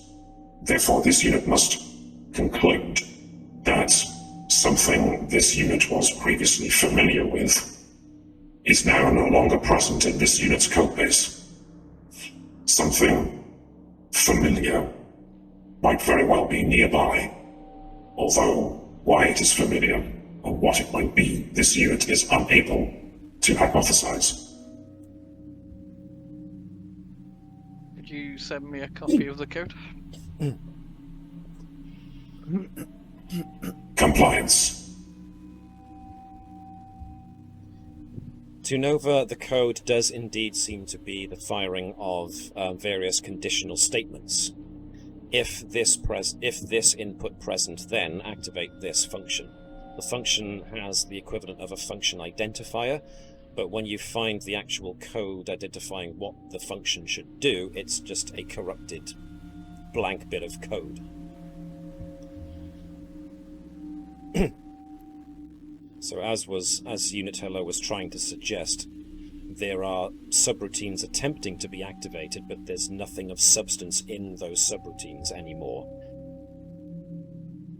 So some function or other is trying to activate, but there's nothing to activate. So it is reacting to our presence.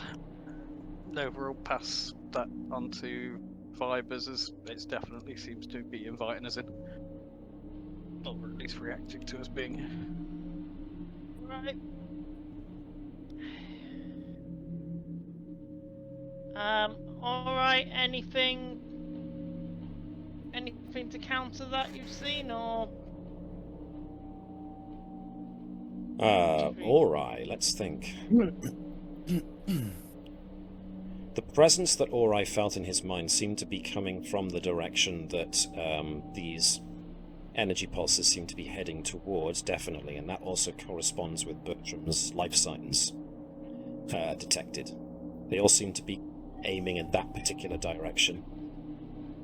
What any of this has to do with the subroutines that Unit Hello is, at least the core, let's bear this in mind, the core on the ship is registering that subroutines are attempting to be activated. And the remote unit here is reporting that. Okay. Right, I think we're better off going in if we've got no other objections. Right, if you want to get yourself set up over there to head in, I'll report back to the ship. Okay. Captain, we're heading in. Righty. Are you not telling me about? Yeah, that's a good point. I recommend that you keep an eye on the Hello core. The drone here has been reporting some odd activations. The buildings seem to be guiding us in, so we seem to be we're gonna follow it in and see what we find, because previously these sort of things guided us to their control rooms, so it's our best option for finding out what's going on. Okay. Understood. So, yes, no, I would advise that we probably send a security detachment, and Moneo is on extra vigilance. Noted. Hello. So, is that sending extra security teams down to the away team? No, to the. Or are you putting them in the core? Right. Nova's quarters, apparently. Who knows what she's got going on in there? Just put security out there all the time. There's a guard on the door. We don't have security outside there. We have one camera that just points at it, and it's watched from 3 decks away, just to be sure. No, that's the port and cell. We don't talk about the port and cell. Poor port and cell. Okay, so the away team moves out cautiously, and you seem to be following the trail of these pulses. As you are following them, you notice there are occasional bursts of energy from specific points. The best approximation you could make is almost like they are jumper boxes carrying the current from one grid to another. And these occur in intermittent distances. Whether you want to investigate these jumper boxes is entirely up to you. Did it look anything like the boxes we've encountered previously? With weird blue lights going into them and... Not really. This is the first time you've come across these kind of like power relay systems. The closest you came was, excuse me, once again that ruined and rather destroyed area that you found underneath in the subterranean ruins on SETI Alpha 5. That's the closest approximation, but that thing was such a devastated wreck that it would be difficult to know what the shape was originally. So I think Nova and Hello would try and make a connection with one and see how they work. in order to do so, you're going to have to gain entry to one of the buildings, which is going to be a fitness and engineering task with a difficulty of 2. Okay. Anybody focus who on wants to help? infiltration. Yeah, that would apply nicely. Let's have, at the moment, Webby's not doing much. You want, Webby, can you be unit hello, please? Yeah, sure. Can assist using, what was it, fitness and engineering. So basically, whilst Nova's trying to squeeze through, the unit hello is trying to hold open a gap.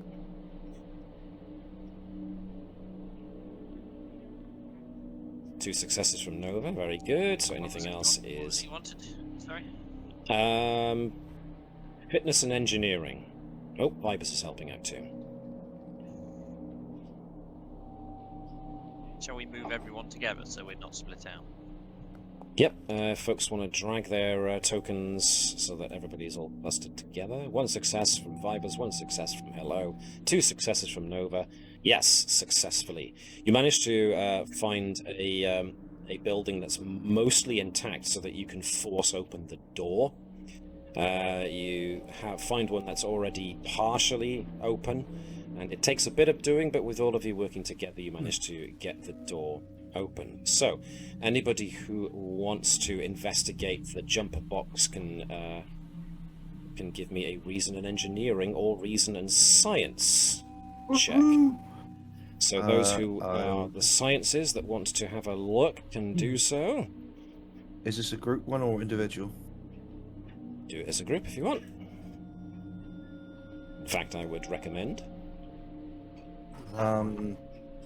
Okay, still using focus of xenoarchaeology.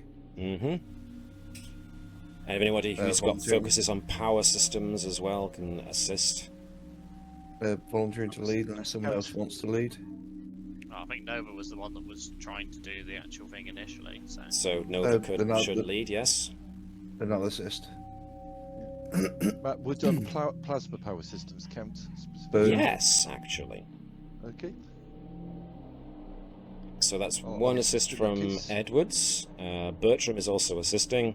We can have Ori assist as well if he wishes to, which would be our maximum assistings.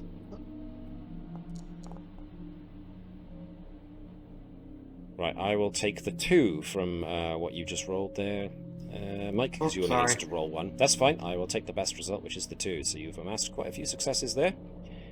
So yes, everybody pretty much agrees that these jumper boxes are acting as focusing devices, channeling the energy into a more powerful stream of coherent superheated plasma. The strongest current, according to your tricorders, moves deeper into the ruined city. You are detecting several more power currents moving through walls and under streets, but they all seem to be converging on the same point in the near distance. Where the power is being generated from is at this moment indeterminate, though it has to be a powerful power source from somewhere deep below the planet's surface, most likely. So... Anything specific you want to do now, or do you want to continue on and find out where it leads? I'm going to find out. Okay. Everybody good with that? Yep. Cool. So, continue to follow the energy pulses towards a larger structure in the distance, it soon starts to take shape. It resembles a massive pillared hyper-style hall, some 20 meters high and over 100 meters square. Faint blue energies you can see are tracing along columns and walls of this massive building. Clear evidence that the power pulses that you've been following are leading here. And that's when I am going to ask probably Security Bravo and anybody security-minded who might want to assist him, more than likely Thazanan. In fact, Thazanan would be a really good one to assist here, or take overall charge of it, what with his Andorian ability to sense pressure changes and the like. So, let's see, this is going to be Insight and Security. So, Insight 9, Security 5 from the Bravo, Insight 8, Security 5 from Thazanan, so who do you reckon should lead? It means only a difference of 1, really, so... If nobody's volunteering, then I will go with the suggestion that it should be Keval leading, and Bravo can be assisting. In which case, Webby, you can probably be Bravo, Chief of Security? Sure. Assisting with insight and security, and focus. Telepathy focus would be a good one, actually. Keval, as far as your focus, security protocols would be a very good one. Oh, another 19. There's been a lot of 19s. There's a lot of close calls so far. One aways. Keval, okay, gets 1 success. Nice. So, as you are nearing this hyper-style hall in the near distance, you start... Keval's pressure sense gives him a clue that there's like sound waves coming out that suggest voices. And as you get closer, you do actually hear loud voices shouting nearby. How would you like to proceed? Quietly. By means of interpretive dance. Crap walking. Aurora with the fan dance. Do a Zoidberg down there. Yeah, that sounds like a plan. We are Zoidberging down there. doing the fan dance and the Zoidberg dance. I gotcha. Proceed with Based on weapons some drawn. really Okay. good suggestions from 3 people, I think that's Edwards backed up by Bravo and Keval leading the way. Although Keval and Bravo are both wondering why Edwards is proceeding sideways. With a fan. Nevertheless, with a fan. Alright then. As you approach the hall, I'm going to quickly switch you to a new map.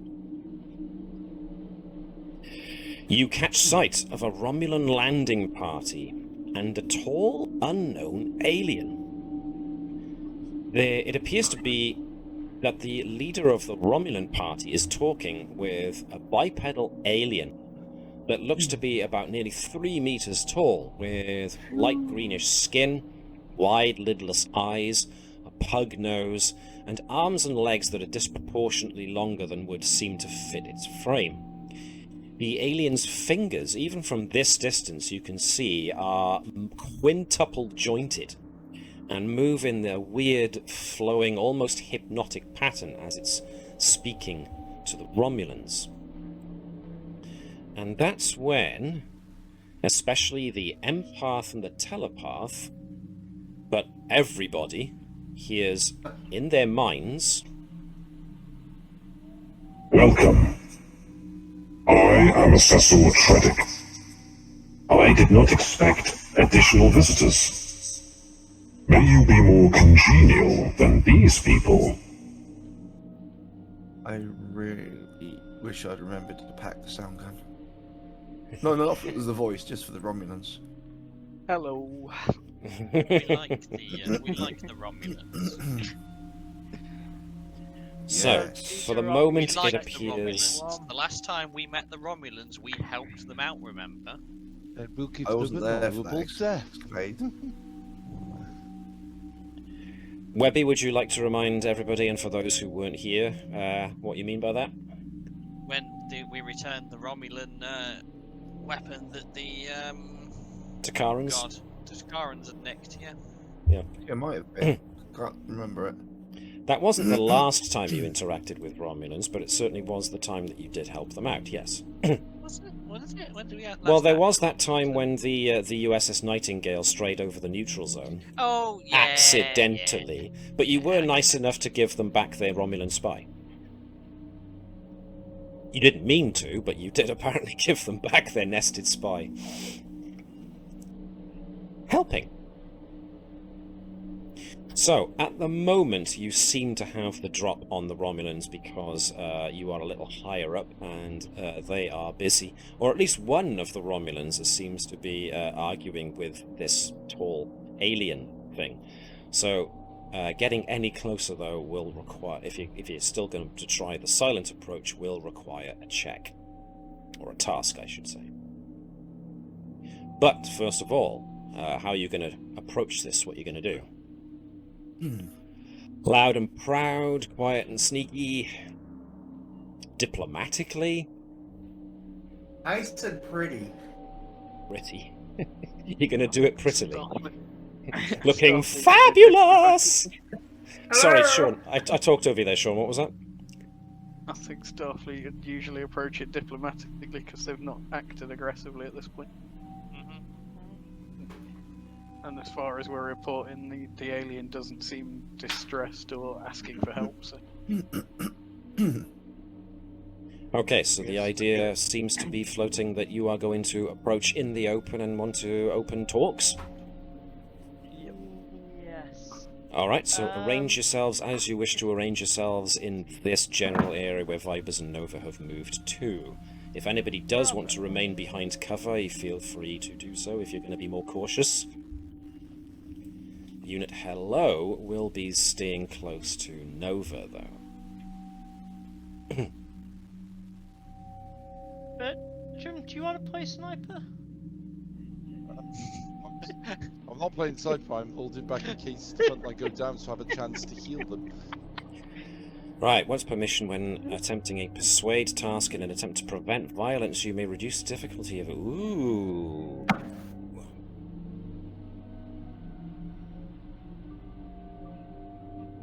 Alright, okay. Can I get, in that case, whoever wants to assist can, but this seems to be Nova is openly approaching first with, in a very non-threatening manner, so... I think I probably should. So whoever else wants... So it's Vipers and Nova are both gonna probably give me... Headache. It's probably going to be presence and commands check. I am so glad I got some training in command. I should hope so. You're the XO. Vibus is like, nah, you don't need that. Just shout. If they don't understand you, shout louder. I'm that's using how my good- focus of composure. Just stand firm and just yell, "Do you do chips?" Yes. What's your name? Okay. Are you the good Vulcans? One success from Vibers, so if Nova can give me, as Nova does the primary, before attempting double your focus range. Cool. The 17 I don't think counts there, but the 6 definitely does. So you end up with 3 successes. Cool beans. And I am going to... Now, hold on a second, I need to counter it with... Let me see... Nope.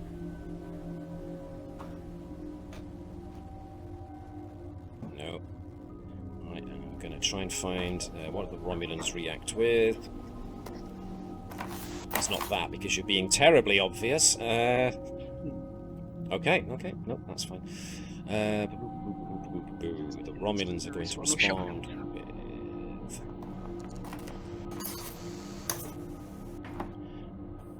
3 successes on 3 successes. They get -1 there. They get -1, I see. So it's 2 successes versus 3 successes, so... Okay. The apparent leader of the Romulans, at noticing Nova and everybody else approach, basically says, wow, actually, let me think. Hold it right there, Starfleet! We were here first, and we claimed this place in the name of the Romulan Empire. And I will not fail in my duty to the Empire to claim this place. I think this place might already be claimed. Yeah. It's technically on the Federation. Centurion, I'm sure this has already been claimed by the Vulcan Science Academy. No! Centurion? Sub-commander. You do notice that all the other Romulans are sporting disruptor rifles, and all those rifles are pointed in your direction. Now, this one's going to duck behind that column, that one's going to duck behind that column. The sub-commander draws his disruptor pistol and is kind of holding it out, but he's placed himself as next to the creature, the alien, as possible. But the alien himself is kind of backing off. Just seems to be watching what's unfolding at the moment. These 2 Romulans appear to be screening their commander. Turn around, Starfleet. We got here first. And we will have the secrets buried here. I think technically you turned up and destroyed one of our probes, which we were using to make communications in the area. And even so, we also... Go on.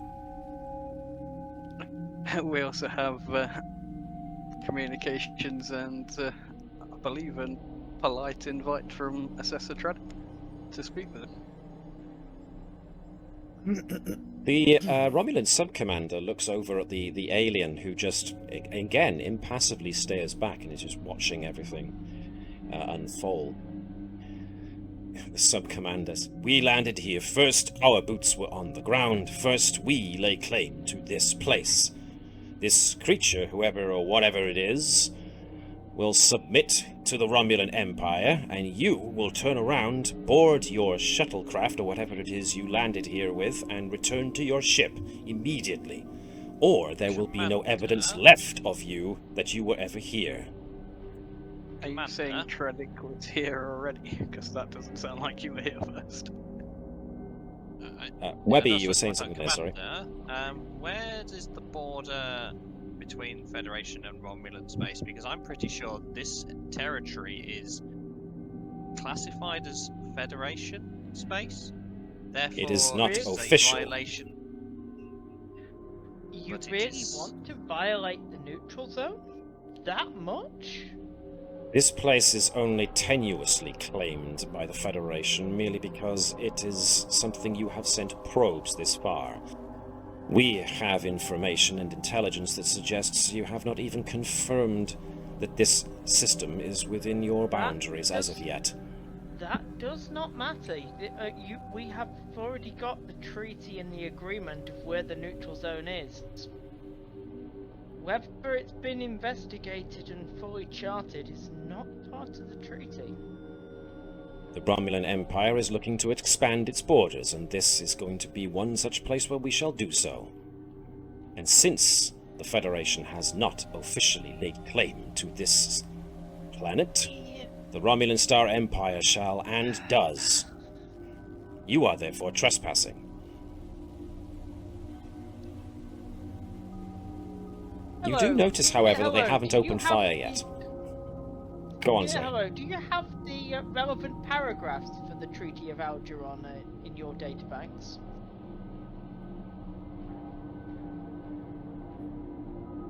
This unit apologizes to unit Vipers. It does not. It did not think it was important.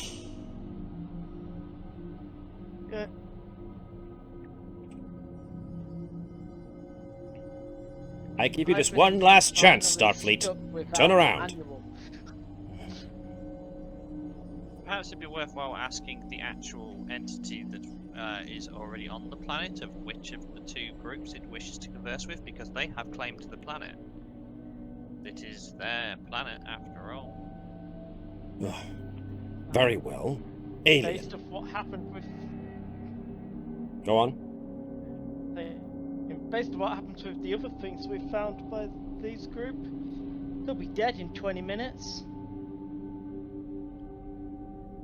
Alien, were you indeed here first? And who will you treat with?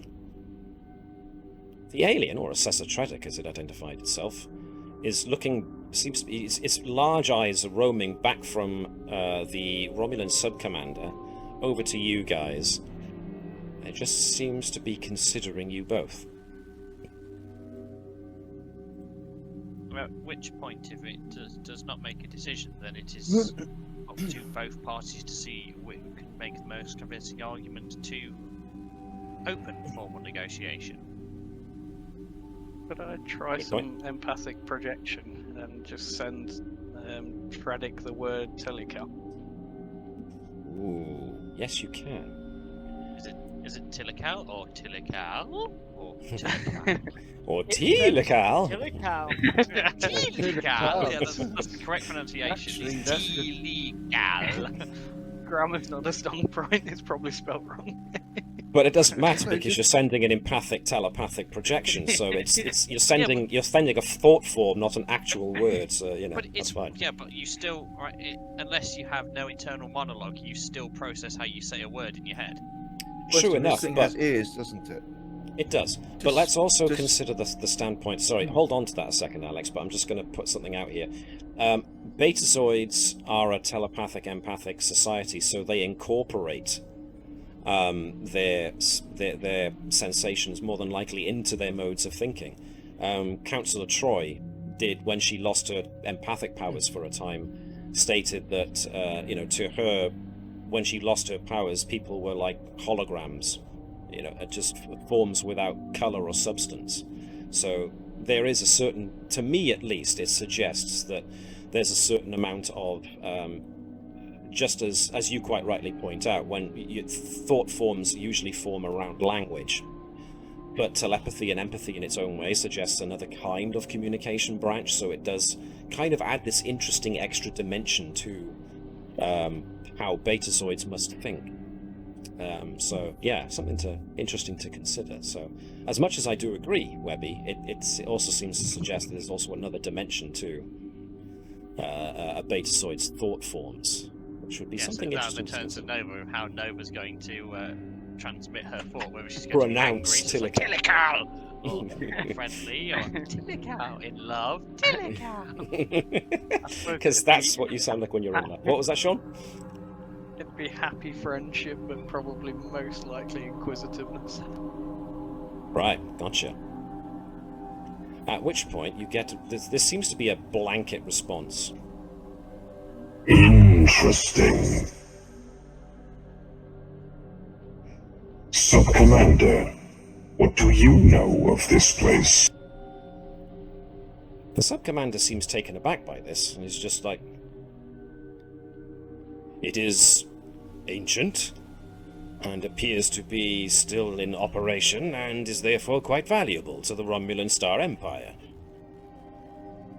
And then Tradic then sends another thought form. And yourselves, you who know the name. Where come you on this information?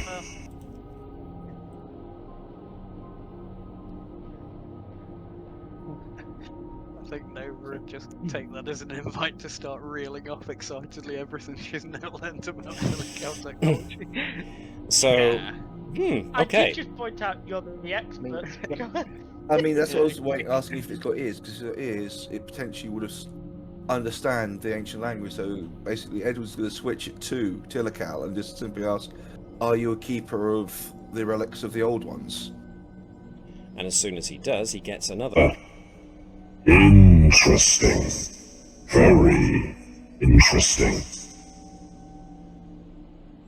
Sub-Commander, these people will show greater respect and have more knowledge of what they are venturing into here. Therefore, I will offer them passage further into the Hyperstyle Hall. If you wish to send a delegation of your own, you are perfectly welcome to accompany us. However, hostilities will not be tolerated. Am I understood?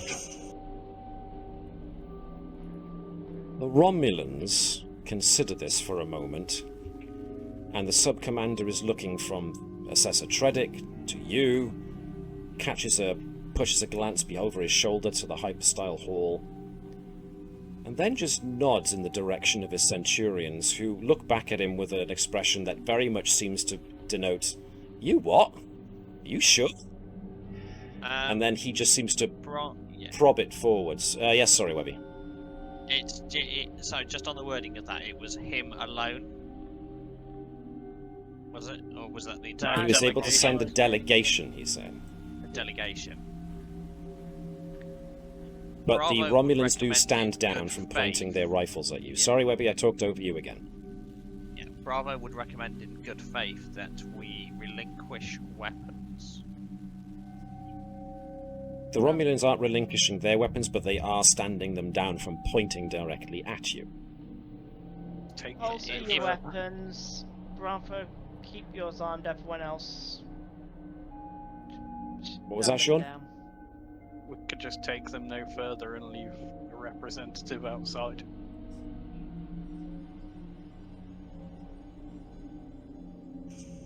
Those who wish to venture in may do so. Those who wish to remain here may also do so. What would you like to do?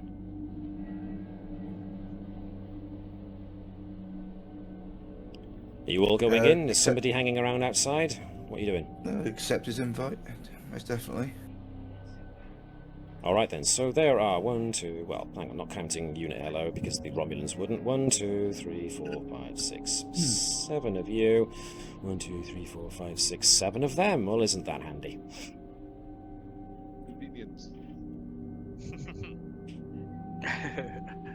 Very well, Starfleet, says the sub-commander. Hold on to that, Shaun. I will get back to you in just a second. We will go in, and we will not engage hostilities if you do not.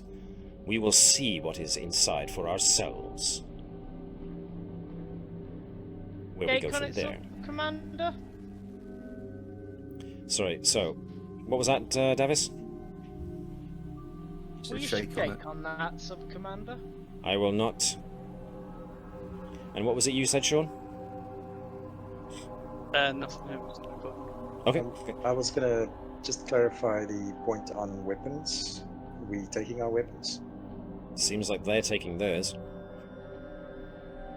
Like I said, the Romulans are not pointing their weapons directly at you anymore. They are standing down, but they're not relinquishing their weapons.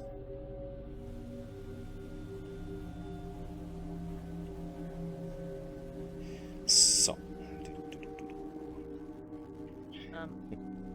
Can I still get a signal to the runabout from here? Yes.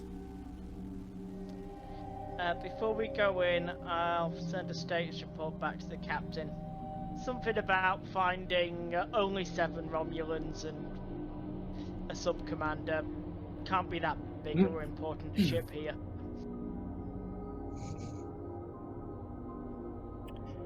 Dang it. I'm going to end up with 2 copies of the same sub-commander here because he fell outside the bounds of the next map. Okay. So there's not actually 2 of them if you see 2 of him. Totally is. He's a shape changer as well. Romulans are replicating themselves. Okay. Self-replicating Romulans. No. That explains that rumor. They do indeed actually reproduce. Asexually. Okay. So the Romulans kind of stand to on one side of the bridge to let you pass, but they definitely wait until you line up on the other side and go in first. They definitely don't make moves to go in second.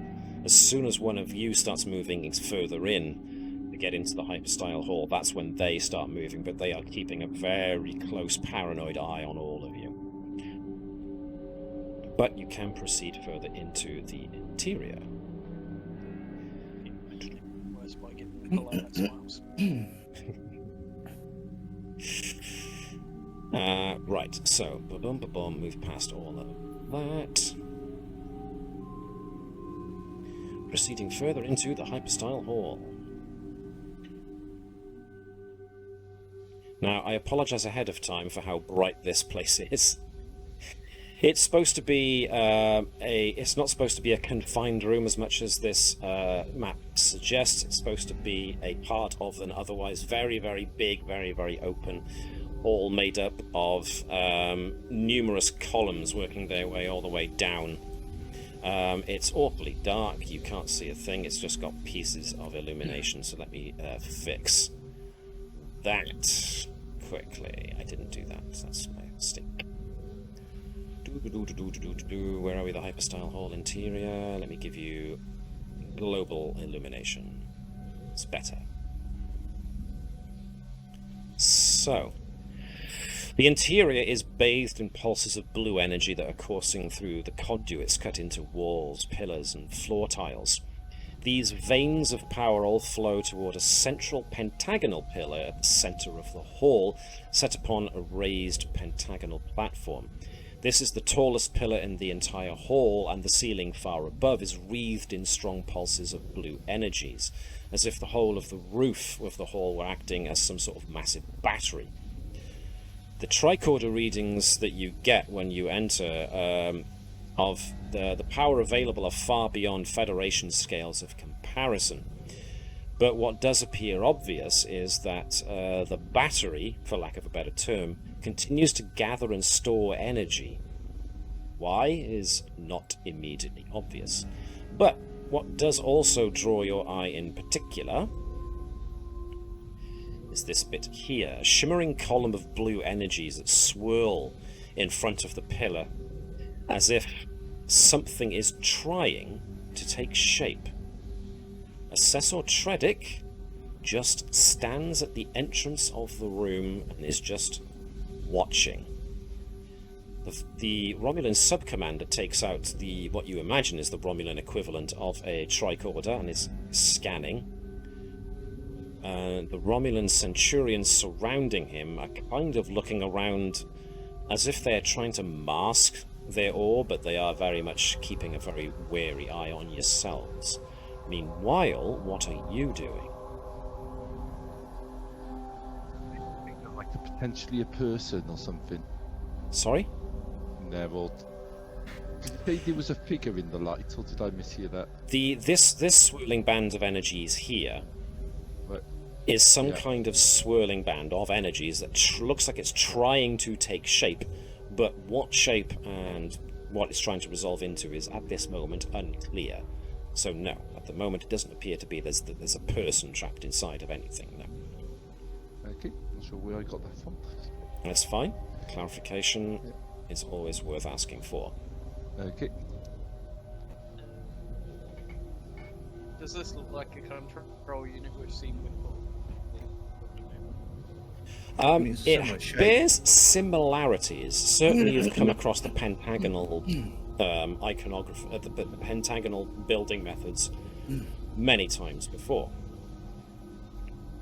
As far as control surfaces go, nothing is immediately obvious. That's the point. As I said, looking at the markings and stuff like that, is it the same language or is it a different dialect? Now I'm actually up close and personal with things. It does seem to be the same, what you consider the established runic Tilical alphabet that you've come across so far.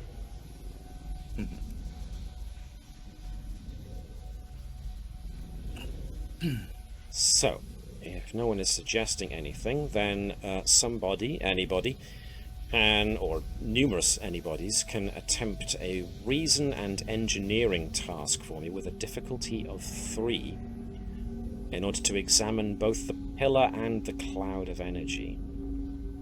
Yep. I'll give that a go.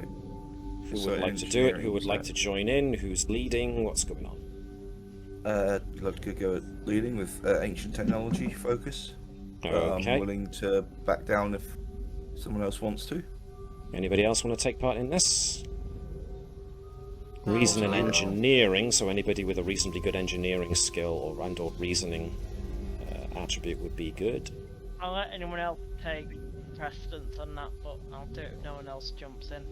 Okay. I can try. No, Yeah, I'd say. Shit that Tredic if she's allowed. Ori has a 3 in engineering. What was That's that you were a bit saying, quiet, Shaun, I about think Assessor that's Tredic? Asking him for permission to use his equipment.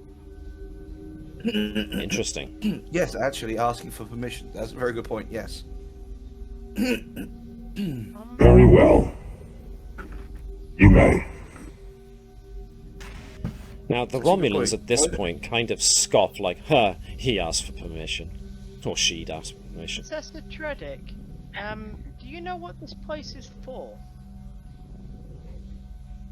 I mean, I was going to say the same thing, but switching to telecal so they can't hit, the Romulans can't understand. Yes, I do. Right. I'll leave this to Edwards. Meanwhile then, yes, that task I was asking for. So Edwards and Ori appear to be engaging in it. Can I use quantum physics as a focus? Sure. Sure. Yay. It's difficulty 3. Yes, please. Complication So 3. no complication range is normal. 2 successes from Edwards so far, so you just got to make up the shortfall, which you do with a plume, and you're doing Vipers again for some reason. Oh no, Vipers is helping. Vipers. But no, also Ori comes in with a 1 as well. Wow. That's a 6 out of 2. Yeah, that's not bad at all. That is very good. Okay, cool. Some of the energy being collected by the pillar and the ceiling battery appears to be getting channeled into a transmitter array built into the materials of the hall. Though it's clear that something is preventing the transmission from displaying correctly, something about the pillar or the energy flow appears to be out of alignment, and that is also when Hello speaks up. If I can just find Hello's voice type. Unit Nova.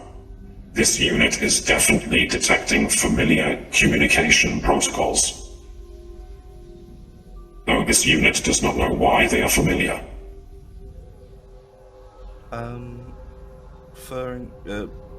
Addressing Tredic in telecal, there seems to be a misalignment on this machine.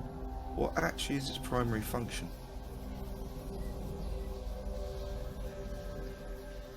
Assessor Tredic does not respond. Okay. I think Nova This will is give part of the test. Hello permission to open the communications and start sending our own back to try and communicate back. Okay. This unit will attempt to open communications. What was that you said, Shaun? I talked over you again.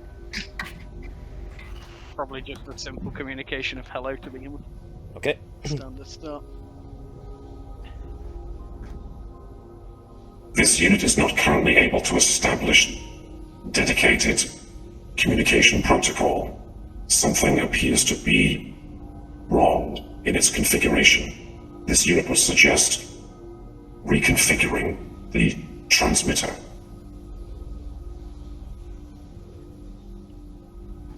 Okay.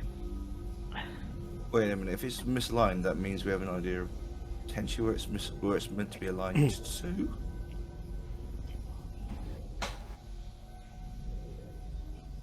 Well, basically, it's a wave generator that's not in phase. So, yes. Edwards, do you know what it should be connected? Do you know how it should be configured? Well, more if concerned if we find out where it's meant to be pointed at before where it's meant to be aligned to before we align it. If somebody wants to try and get some information on the pillar, then you can feel free to spend a point of momentum to obtain information. Spend. I got rapid hypothesis. Okay. Which would create an advantage. So, once per scene, when you ask 2 or more questions using obtained information, you immediately create an advantage that represents your theoretical understanding. Ah, okay, which could be helpful in repairing or doing some remodulating the thing. So yeah, that would certainly be well to come into play. How does everyone feel about that? Sounds alright. Cool. Spend a point of momentum then, somebody, please. Probably the mic makes sense because he's going to be using his, unless somebody gets there first. There we are, it's put on. Alright. Let's see. Something's Reason or insight? What was that, sorry? Reason or insight? Let's go with reason, please. Reason and engineering. Okay. Engineering? Yes, please. Alright, let's see. If anybody wants to help, that would be fine. Nice. Give me a second. Oof. Ooh, that was close. Alright, let's see what we learn. You get 2, so I can give you 2 bits of information here. There are traces of tetryon particles infusing the pillar. The pillar and the hyperstyle hall are receiving what appears to be a transmission that seems to be issuing from a tear in the fabric of subspace. Is this related at all to the area we were just in that had the collapsing star, was it? Or... What do you guys think? I think it's very convenient. Same alien race.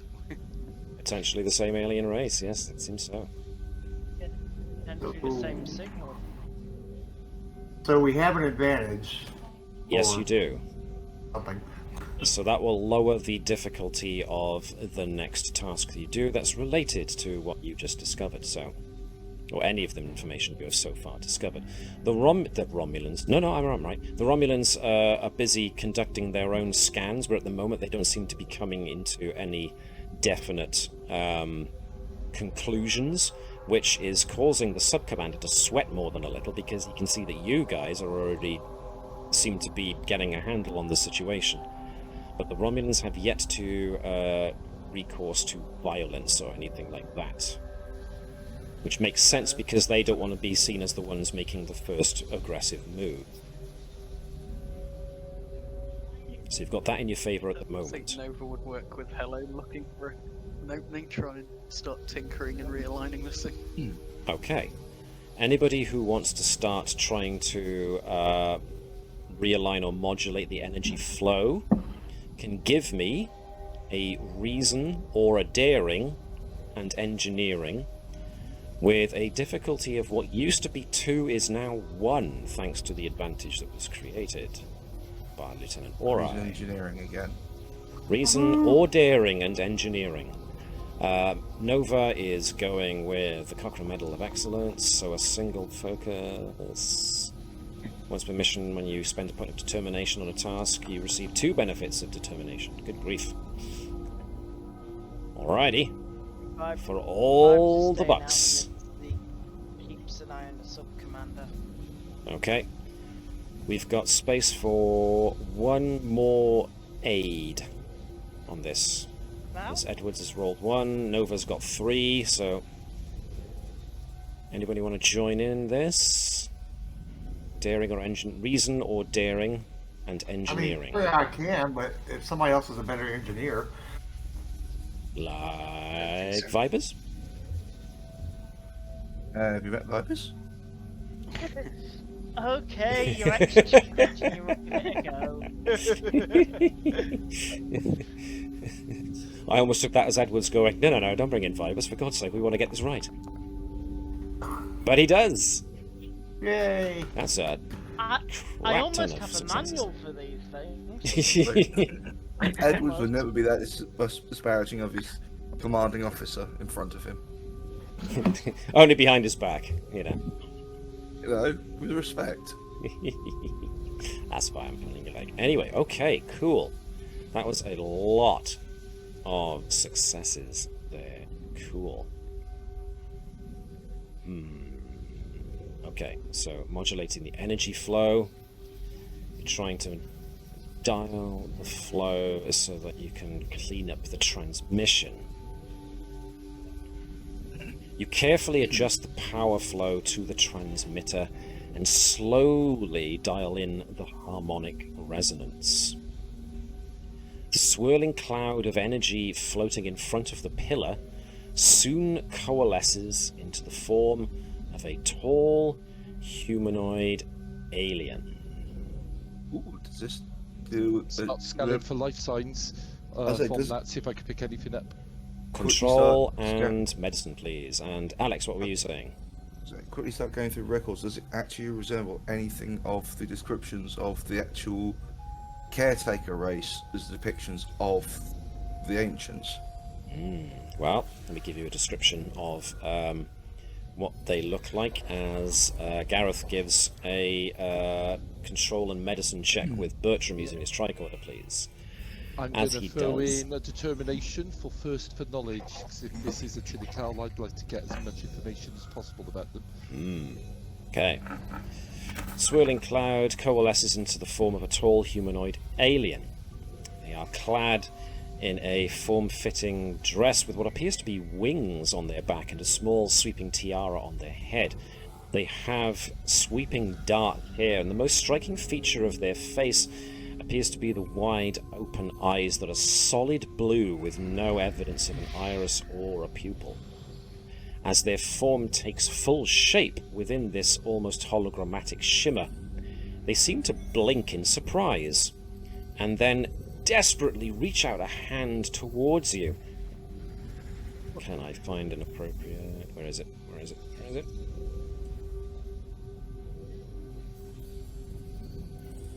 I am Ashtamalia of the Tilical. We are trapped and need your help. Please, can you...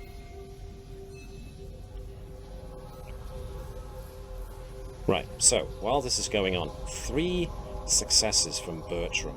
Wow, nice. Okay. Bertram's tricorder is going nuts. It's trying to scan the projected image, and it seems to be coming through as nothing but a projected image. But there's also a strange amount of solidity to it, which suggests that the life form might partially be right here in the room with you at this present moment. So your tricorder is scanning this, is getting reams of data, but it's not sure what to make of any of it because it doesn't match with stuff that it's familiar with. This could as much be down to the fact that you are reading something from potentially another layer of subspace, or because this is some kind of projection, the projection is carrying enough life signs with it to fool the tricorder that its subroutines aren't sure what to make of the readings it's getting. So you're getting a very confused garble of information. Ori was just not helping with anything to do with reorientating the transmitter, so he can help with this if you really want. Well, make an insight science, and since it's you said different, like substratum reality, maybe that could be the good old quantum physics. It could be. So you can feel free to roll me 1 dice for helping Dr. Bertram with this.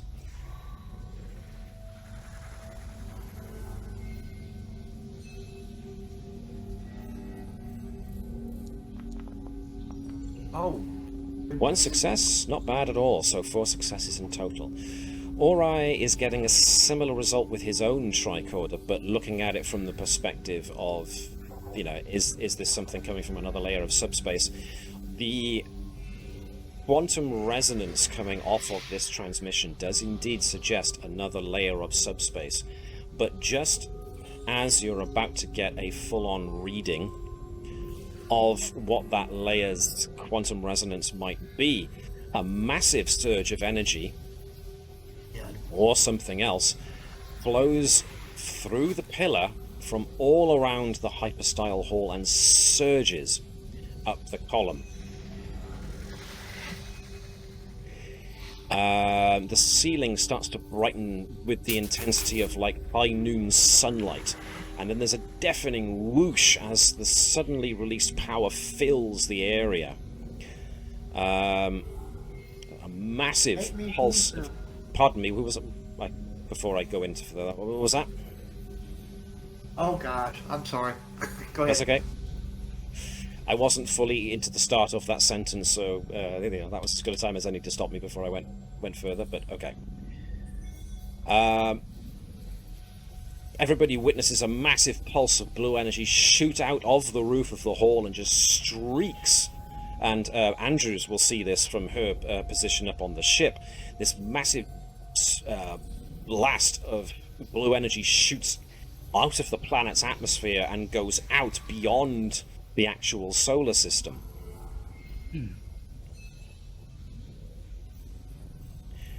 So, coming back to you guys on the surface of the planet. Let me just configure this a second. Assessor Tredic suddenly steps forwards, and in your heads you all hear or sense... No, it is not yet time.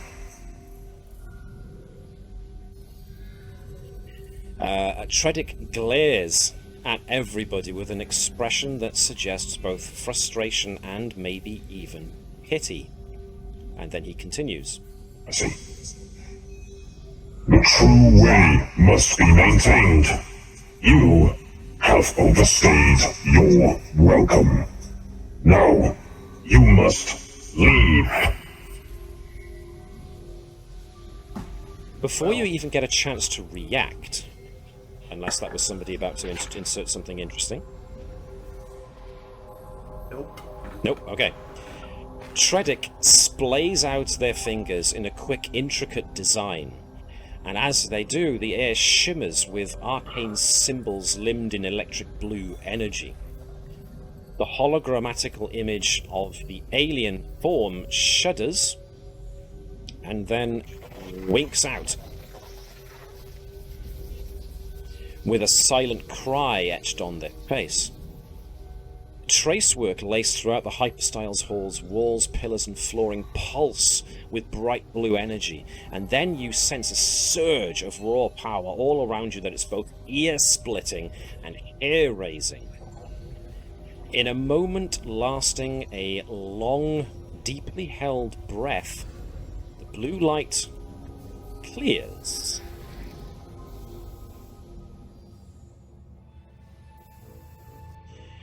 And you find yourselves on the bridge of your starships. Let me take you back to the Navis bridge.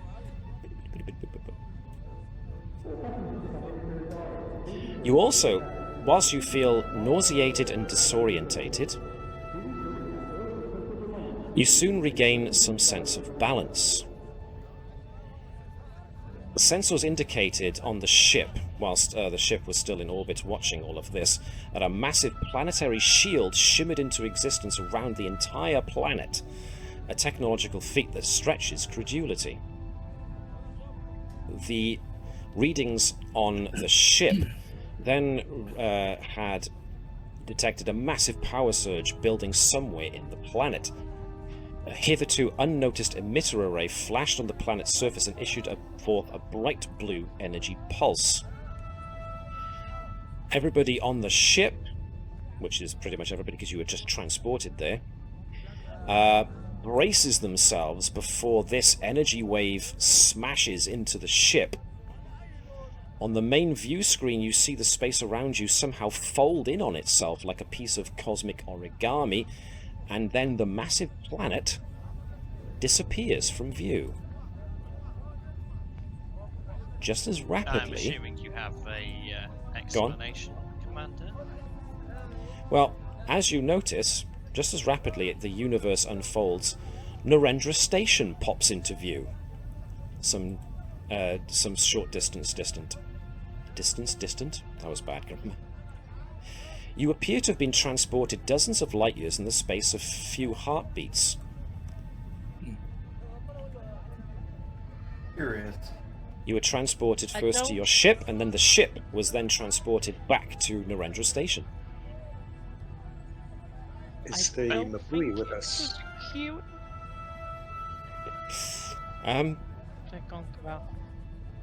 What, is the Mapui with you? Yes. In fact, yes, that's a good point. Ensign Keshan is there with his hand to his earpiece, and Keshan reports that he's got very confused communications coming in from both the Mapui and from Narendra Station. According to them, you guys just popped in out of nowhere. Captain, I don't think this was a Q incident, but I'm not sure. I think we made the little guy angry. I'd like to take the tricorder down sickbay and start downloading data to be analysed as soon as possible. It may contain potential information on the bioform of a Tilical. Okay. That's when you also get a communication notification from Lieutenant Keshan stating that Narendra Station is opening communications with you. On the screen. View screen on. Admiral April Hebert appears on screen. You just appeared on station sensors. Captain, what are you doing here? Report. It appears that we were transported here, Admiral. We are currently ourselves trying to understand the full extent of what occurred. It appears that there is potentially something there that is of Tilical design.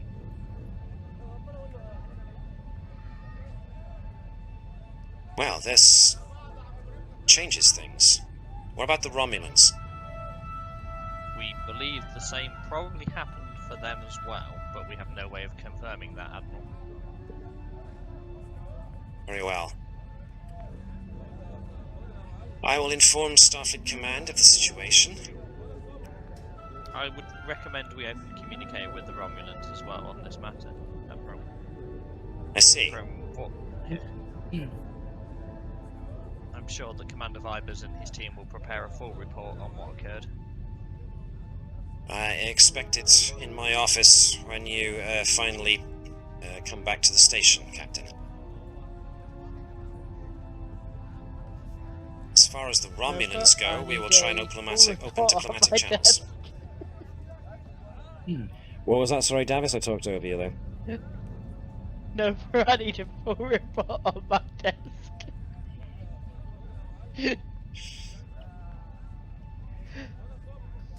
We do, however, have Klingon intelligence that suggests that cloaked warbirds have been pushing deeper into unlined space outside of their neutral zone in this direction. General Kargan and I will be putting the station onto yellow alert until we can determine the full extent of this situation. Everybody's well, though, I take it, Captain. No casualties, nothing, no damage to report. Just quickly checking with the cargo bay. Is the Carpathian on board? The Yep. Carpathia on board. Ah, Yep. Good. Yeah. The Is there a runabouts. scratch on it? There's no scratch on it. There's dust on it, but there's no scratch on it. Yes. One time succeeds. As far as we can tell, Captain, they're on Admiral. As far as I can tell, Admiral, there are no signs of problems or injuries within the ship or its crew. Well, that's something at least. This is going to be a very interesting report. Come home, Captain. We'll discuss the rest when you make landing. Keep it out. Okay. So, what now? I want to do a full download of all the data my tricorder picked up and start an analysis on it as far as possible. What Bertram gets is... Sorry, hold on to that thought, Mike. I'll get right to you in just a second. Yeah. But I'll answer Gareth's point first. Bertram's analysis of the life readings are interesting because they suggest a definite life reading, but the fact that there was no actual physical presence could just be down to the fact that it appeared that it was some kind of transmission of some sort. The method and modus of transmission, as far as Bertram's concerned, is not his problem to solve. But there was still definite energy readings that you would get from a life form, because a life form does have, infrared. It has an electromagnetic field of its own accord. It has bioelectrical current running through it, and there was readings that were suggesting something similar to that, but not close enough that you could make any kind of parallel. They appeared to be humanoid, so there was that much at least, but basically anthropological studies or xenoanthropological studies of what the appearance of this alien could suggest as far as its biology or whatever will probably be extraordinarily hypothetical and take a good few such xenoanthropologists a fair amount of time to decompile. Mike? Basically the same thing. Okay. Just download it, check it, see how it compares. Similar to what you found and what Nova found and what everybody else suggested that they would find with what happened at Alpha Toriu, there was definitely a breach to another layer of subspace. This one obviously less catastrophic because it was basically a small rift in subspace that appeared to let this transmission through, rather than before, which was basically this giant portal that sucked in planets. But can we tell how it was opened? How it was breached? No. The readings suggest nothing, and that's okay. Kind of infuriating in its own way. At the moment, it seems the means and method of achieving these kind of subspace breaches are beyond your current abilities to gather information on. Did anybody get good readings on the Assessor? The answer would probably be in the realms of no, not really, because nobody suggested to me that they were biologically scanning the Assessor. You did have a load of Romulans with guns pointed at you at the time to kind of divert your attention. But, again, from just the initial description you can give, xenoanthropologists could have a look at the description and start suggesting things. Yes, let's look at it. The fact that it was telepathic, puts a good bit of information there. The fact that it was able to activate this ridiculously powerful transporter beam using gestures in the air that then formed strange symbols suggests a level of technology, maybe biotechnology, that's extraordinarily advanced, but this kind of thing, again, requires a fair amount of sit down and study. The kind of thing that, you do for days. Shaun? Let's look at it from the opposite direction. Is that the Tilical, from what I understand from what you've been saying of the initial reports, are trapped in another dimension, and this entity that you've met is preventing them from leaving by saying that the time is not yet correct. And the true way must be maintained? Something of that Whatever regard, that yes. means?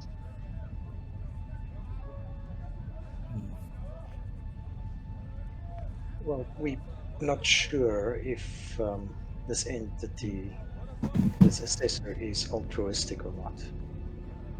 It could be saying the time is not right because there is some purpose to the timing of the Telecal's escape or freedom. So I think we just have to take into account it's not necessarily altruistic in trapping the Telecal. They said they were trapped and actively asked for help, so it wouldn't make sense unless he was against them getting out.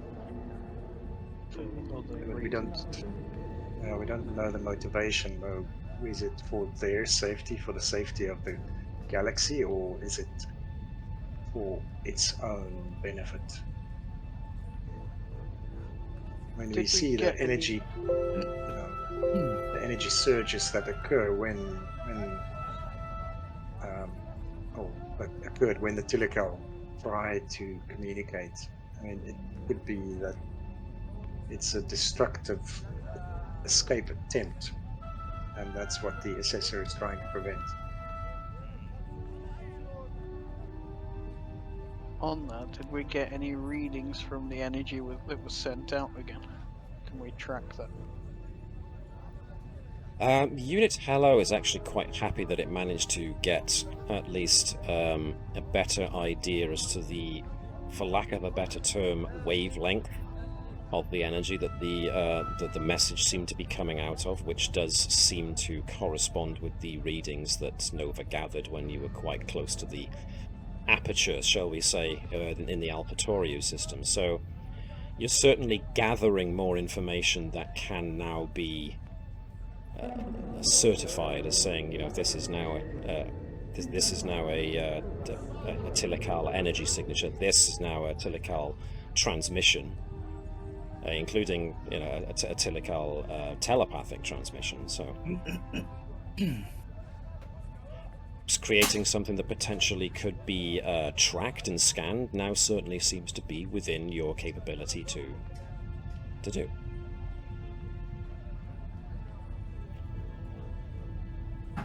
Anything else? Any other thoughts, theories, hypotheses? Okay. If not, go on. Does Unit Hello have anything in its core about this true way? That appears to be the problem. And again, Nova could just be anthropomorphizing Unit Hello's remote unit's behavior, but it definitely seems to get agitated in its own funny little way when it acknowledges that there are, once again, subroutines that are apparently attempting to be accessed, but the contents of those subroutines are either corrupted or empty, because essentially what Unit Hello is the processor without the memory sticks of a computer. So it's got all the basic functions of a computer processor, but it hasn't got any of the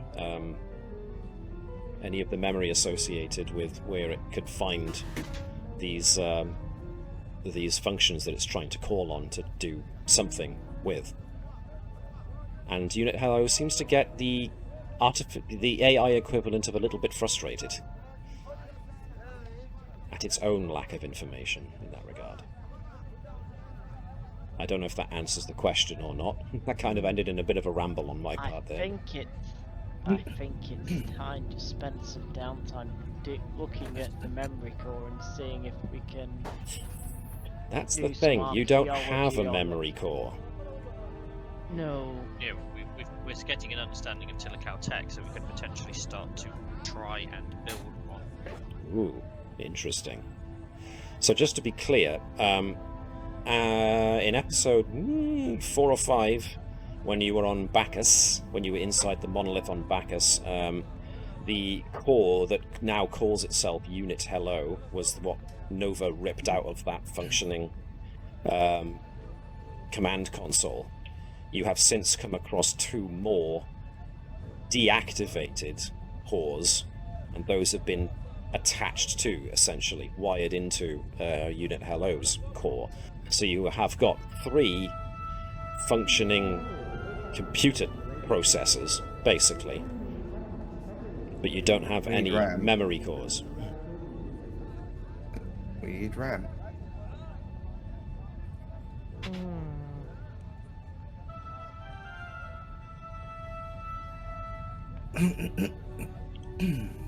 Righty-ho. Anything else? Points of discussion? A working thoughts? theory. I'm thinking perhaps the Tilical were on some kind of ascension journey, but then they didn't quite make it, and now they want to get out of it. And the Assessor is the one who's judging them, and he's like, the only way you can get out of this journey is by going through with it. Would make sense. That's why it's called an Assessor.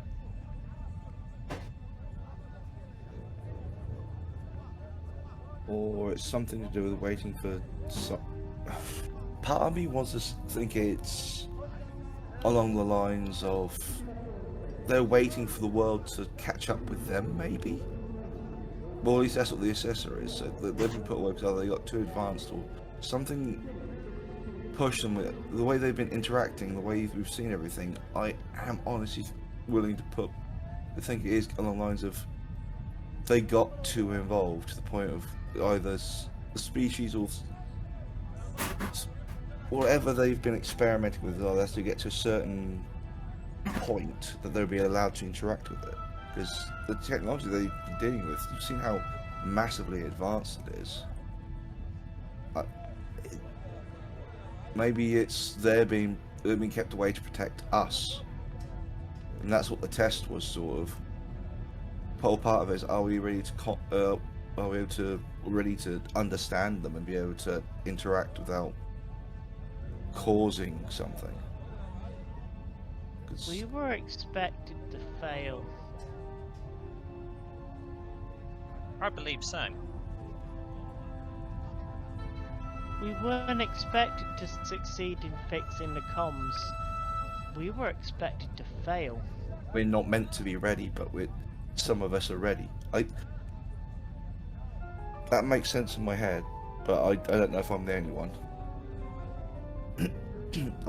This guy's either, this entity is either has an idea in its head or whatever's also with it. Because, alright, I don't have much experience or I haven't read much up on the idea. Well, the entity of Cube.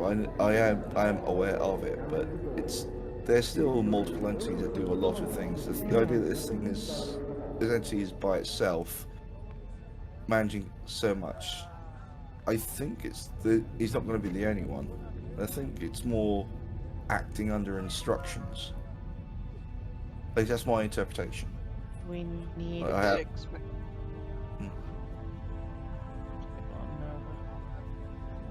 If it expected us to fail and then stopped us because we weren't following a true way, you're not thinking it would have put us onto the true way rather than just sent us home? I think it's more of the case of it's not the time for us to be ready.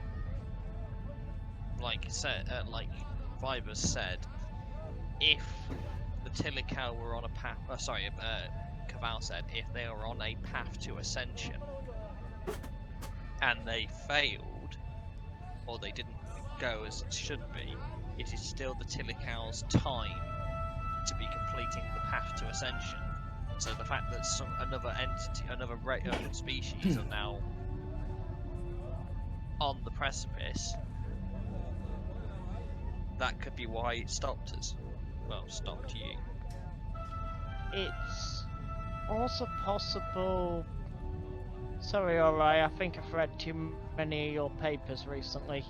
But this could be a temporal problem. They got helped by themselves from the future. Which means they have to be rescued at the proper time, otherwise it breaks the flow. I hate temporal mechanics. Or it could just be it's going off that from a different angle. It could be about quantum entanglement.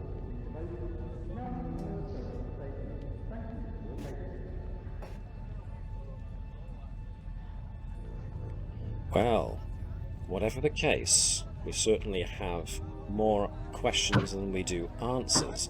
But that does essentially draw this episode to a close. Where we go from here, well, we will see. But officially, yep, that's the end of episode 33, the Assessor Gambit. So, intriguing stuff. So hopefully everybody who has been following along on the stream is as intrigued as my players appear to be. We shall have to see if we can unravel this mystery further down the line. But for now, I am going to say that's the end of tonight's session. So thank you very much for watching, everybody who has been following the stream. If you're watching this on YouTube later on, then feel free to give us a like if you enjoyed this episode as much as we did playing in it. If you want to be notified of when we put up more videos, then also subscribe and hit the bell icon. Thank you for watching, Suitable Substrate, and everybody else, as usual. So I will ask you, as I always do, to do like the Vulcans do, but not hold other people to your impossibly high standards, especially when it comes to warp travel. No. What I actually mean is to engage in infinite diversity and infinite combinations, to also live long and prosper, look after each other, and we will see you all next time as we close our hailing frequencies. See you next time, guys.